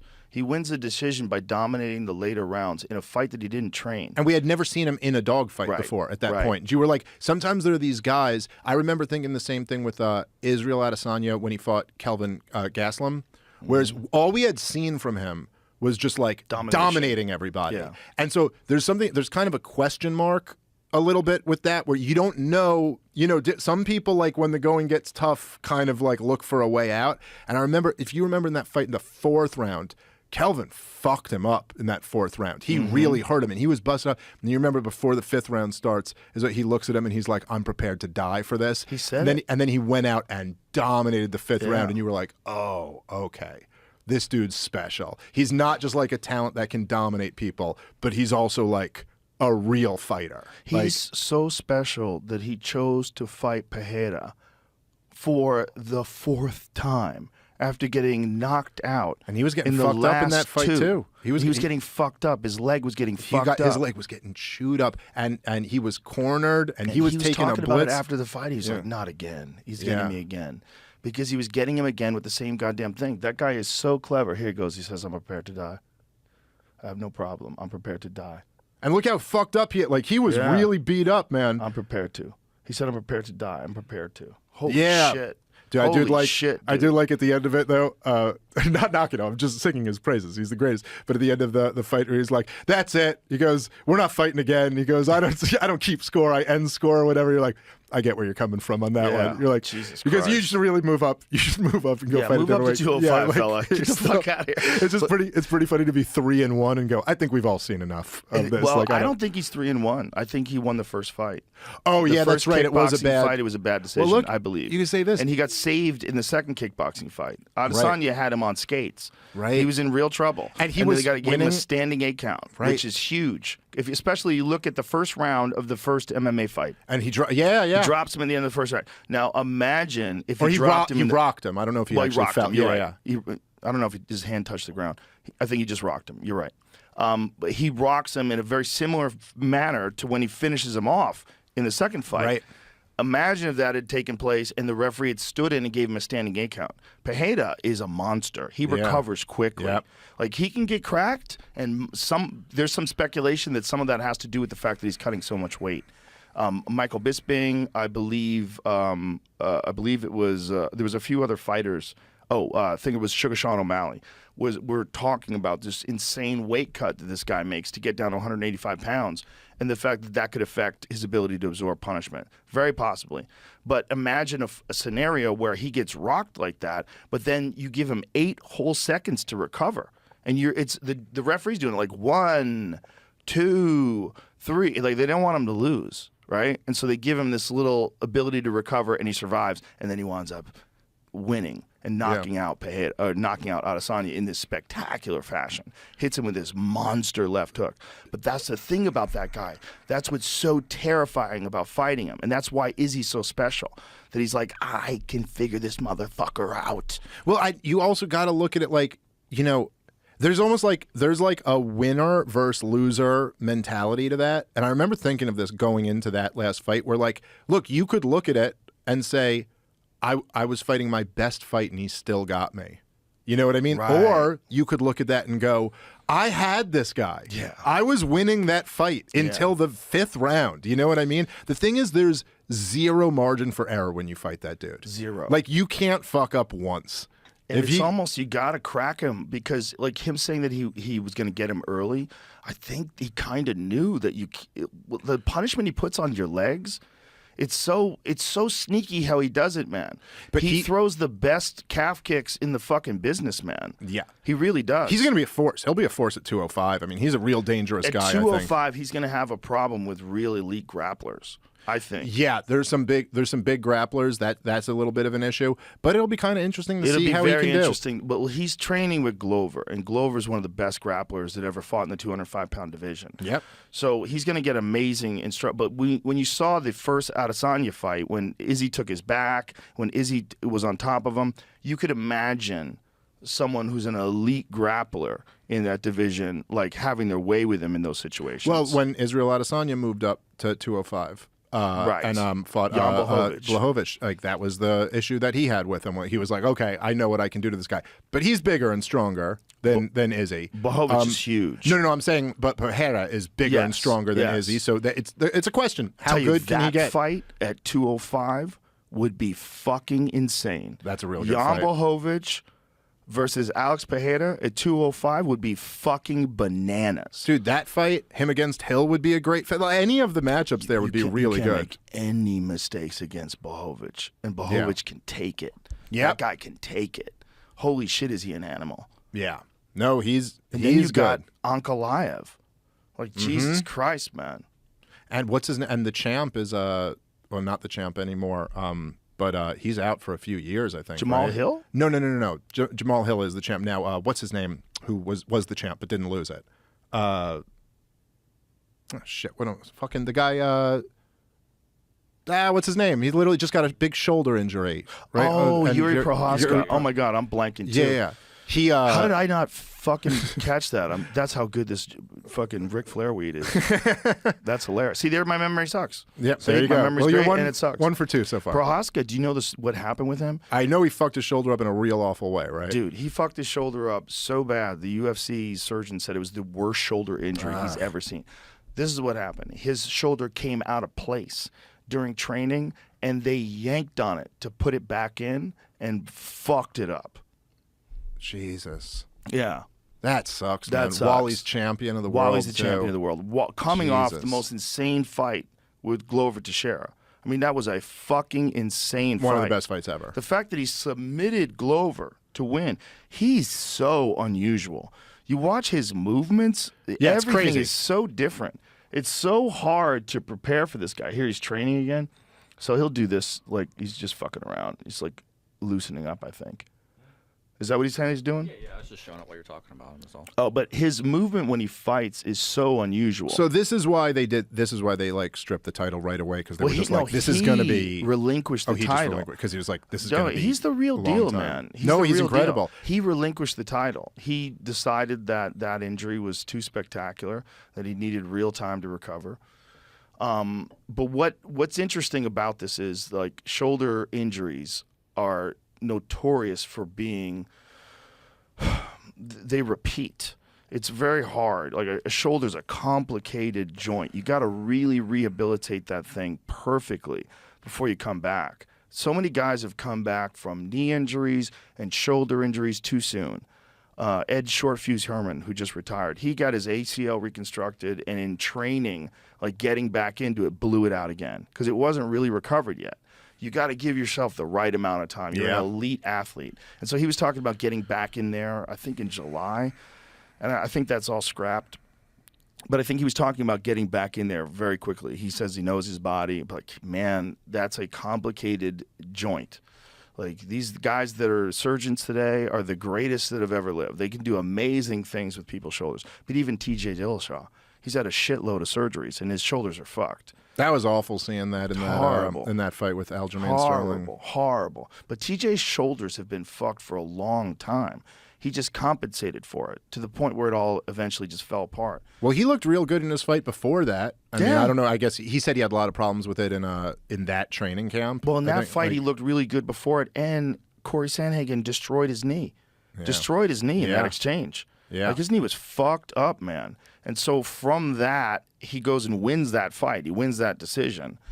And now he's got fucked up shoulders. His shoulders are so bad. And he got surgery on them, but they basically said, like, you're not going to be able to fight again. Like, they just won't hold up. Like, it's been too much damage. And that's what I'm worried about when I hear people having a catastrophic shoulder injury and then saying, I'm going to get back in there as quickly as possible. Like, be careful. Shoulder injuries, they're a tough one. Knee, back. I mean, when people recover from, like, Aljamain Sterling recovers from a neck surgery where they replace one of his discs with an artificial disc and goes on to retain the title. Yeah. Like, holy shit, man. Like, you got an artificial disc in your neck and you're fighting. Like, the stuff they can do today is wild. Yeah, it's incredible. Shoulders do seem like the trickiest one, though. And they seem like the ones that, like, it's weird, like, when you see people, I remember this from, like, basketball, like, in like, high school and shit, whereas there'd be someone who, like, their shoulder popped out, like they dislocated their shoulder, and then that just happens to them. Then that's just a thing that, like, regularly, like, not like all the time, but you always, like, know it could happen again. And, like, there's really, like, I don't know. This is a thing I want to recommend for shoulder health if people are interested in this.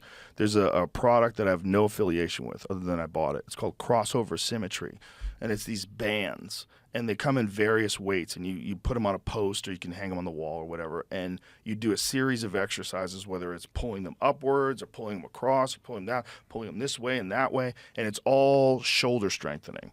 And it really can help people, and it really can prevent injuries too if you do it on a regular basis, if you stick to it.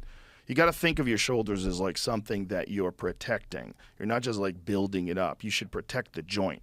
Like, that's what Knees Over Toes guy is really interested in. Like, his whole thing is about, like, strengthening all the muscles around your knee, and strengthening the muscles around your shoulder is so important too. And so often when people are training in a thing, whether it's jiu-jitsu or Muay Thai or anything, you're only training doing that thing, and that thing can strengthen you, and it certainly will. But it would benefit you to doing things to prevent injuries and strengthening joints and strengthening the tissue around vulnerable areas in your body, whether it's your neck or your shoulders or your knees. It's very good. It's very important. Everybody should do it if you can. Well, I know who's happy right now is the people who run that company with those shoulder those shoulder straps. There's a bunch of different, I like to think someone's listening live and they're like, yes! That's my thing. Well, the Knees Over Toes guy has a great system that he does too with just he uses dumbbells and different external and internal rotation exercises, and those are all very good. There's a bunch of different things you could do with just dumbbells. There's a bunch of different exercises you can do that all are just low weight things that strengthen your shoulders. Another one that's great is club bells. I don't know if you ever used them before, but they're like, it looks like a small bat that's made out of iron. And you do all these like the Iron Sheik used to do it with those big wooden ones. You ever seen those things? No. We do things like shield casting, where it's all you have this thing in your hand that's like a bat and the weight is weird, so you don't even need much weight. Like 15 pounds, you can get a really good workout. And you're holding these things out, and you're doing all sorts of different exercises with these things. You're swinging them overhead. Like, look at that. That's the Iron Sheik doing it. Oh yeah. Those things are tremendous for shoulder strength. Wasn't enough to beat Hulk Hogan. That guy was a beast, dude. In real life, he was an elite athlete. Elite wrestler. Was he really? Oh, yeah. Oh, I didn't know that. Yeah, elite wrestler for Iran. Like, legit. Oh, okay. That's where he wrestled, right? It wasn't fake, right? Because you never know with those people. Like, with the he came from Iran, right? I mean, didn't lie about that, did he? Back then, you could just lie, though. There was no internet. Dude, my favorite wrestling story ever, my favorite storyline. Who did he wrestle for? We should give him his props, because the Iron Sheik was the fucking man. I'm 99% sure he wrestled for Iran. But he was, like, an elite wrestler. What year? Yeah. When did he wrestle for Iran? Probably 68. Oh, okay. So that's before the revolution. That's when we liked the government. Look at him. Fucking animal. By the way, the CIA overthrew the Iranian government in 1953 and installed the Shah. You That's motherfucker. Just saying. I'm just saying that wasn't a good thing. And on that note, dude, we're like almost 4 hours in. Oh, can I just say the one thing that I wanted to say before we leave? That my favorite wrestling storyline ever was when, during the first Iraq War that we were just talking about, is Sergeant Slaughter defected and became a pro-Iraqi. Like, that was his thing, that he was the American soldier, because that was a big problem we had. No! He was like, I realize Iraq is right. And then he was, oh my God, that's hilarious. And that's hilarious. Look at him. He's getting the fucking. And then, oh, Jesus Christ. And dude, it was so easy in 1991. It was so easy. Can we play it? Can we play it? And people are like, boo! Sergeant Slaughter betrays America. He conquered Kuwait. He conquered Kuwait. His name overnight became a household word around the world. What an amazing What American sergeant defected to Iraq. This is amazing. What is he unwrapping?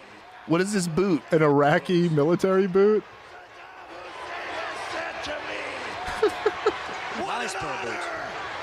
What a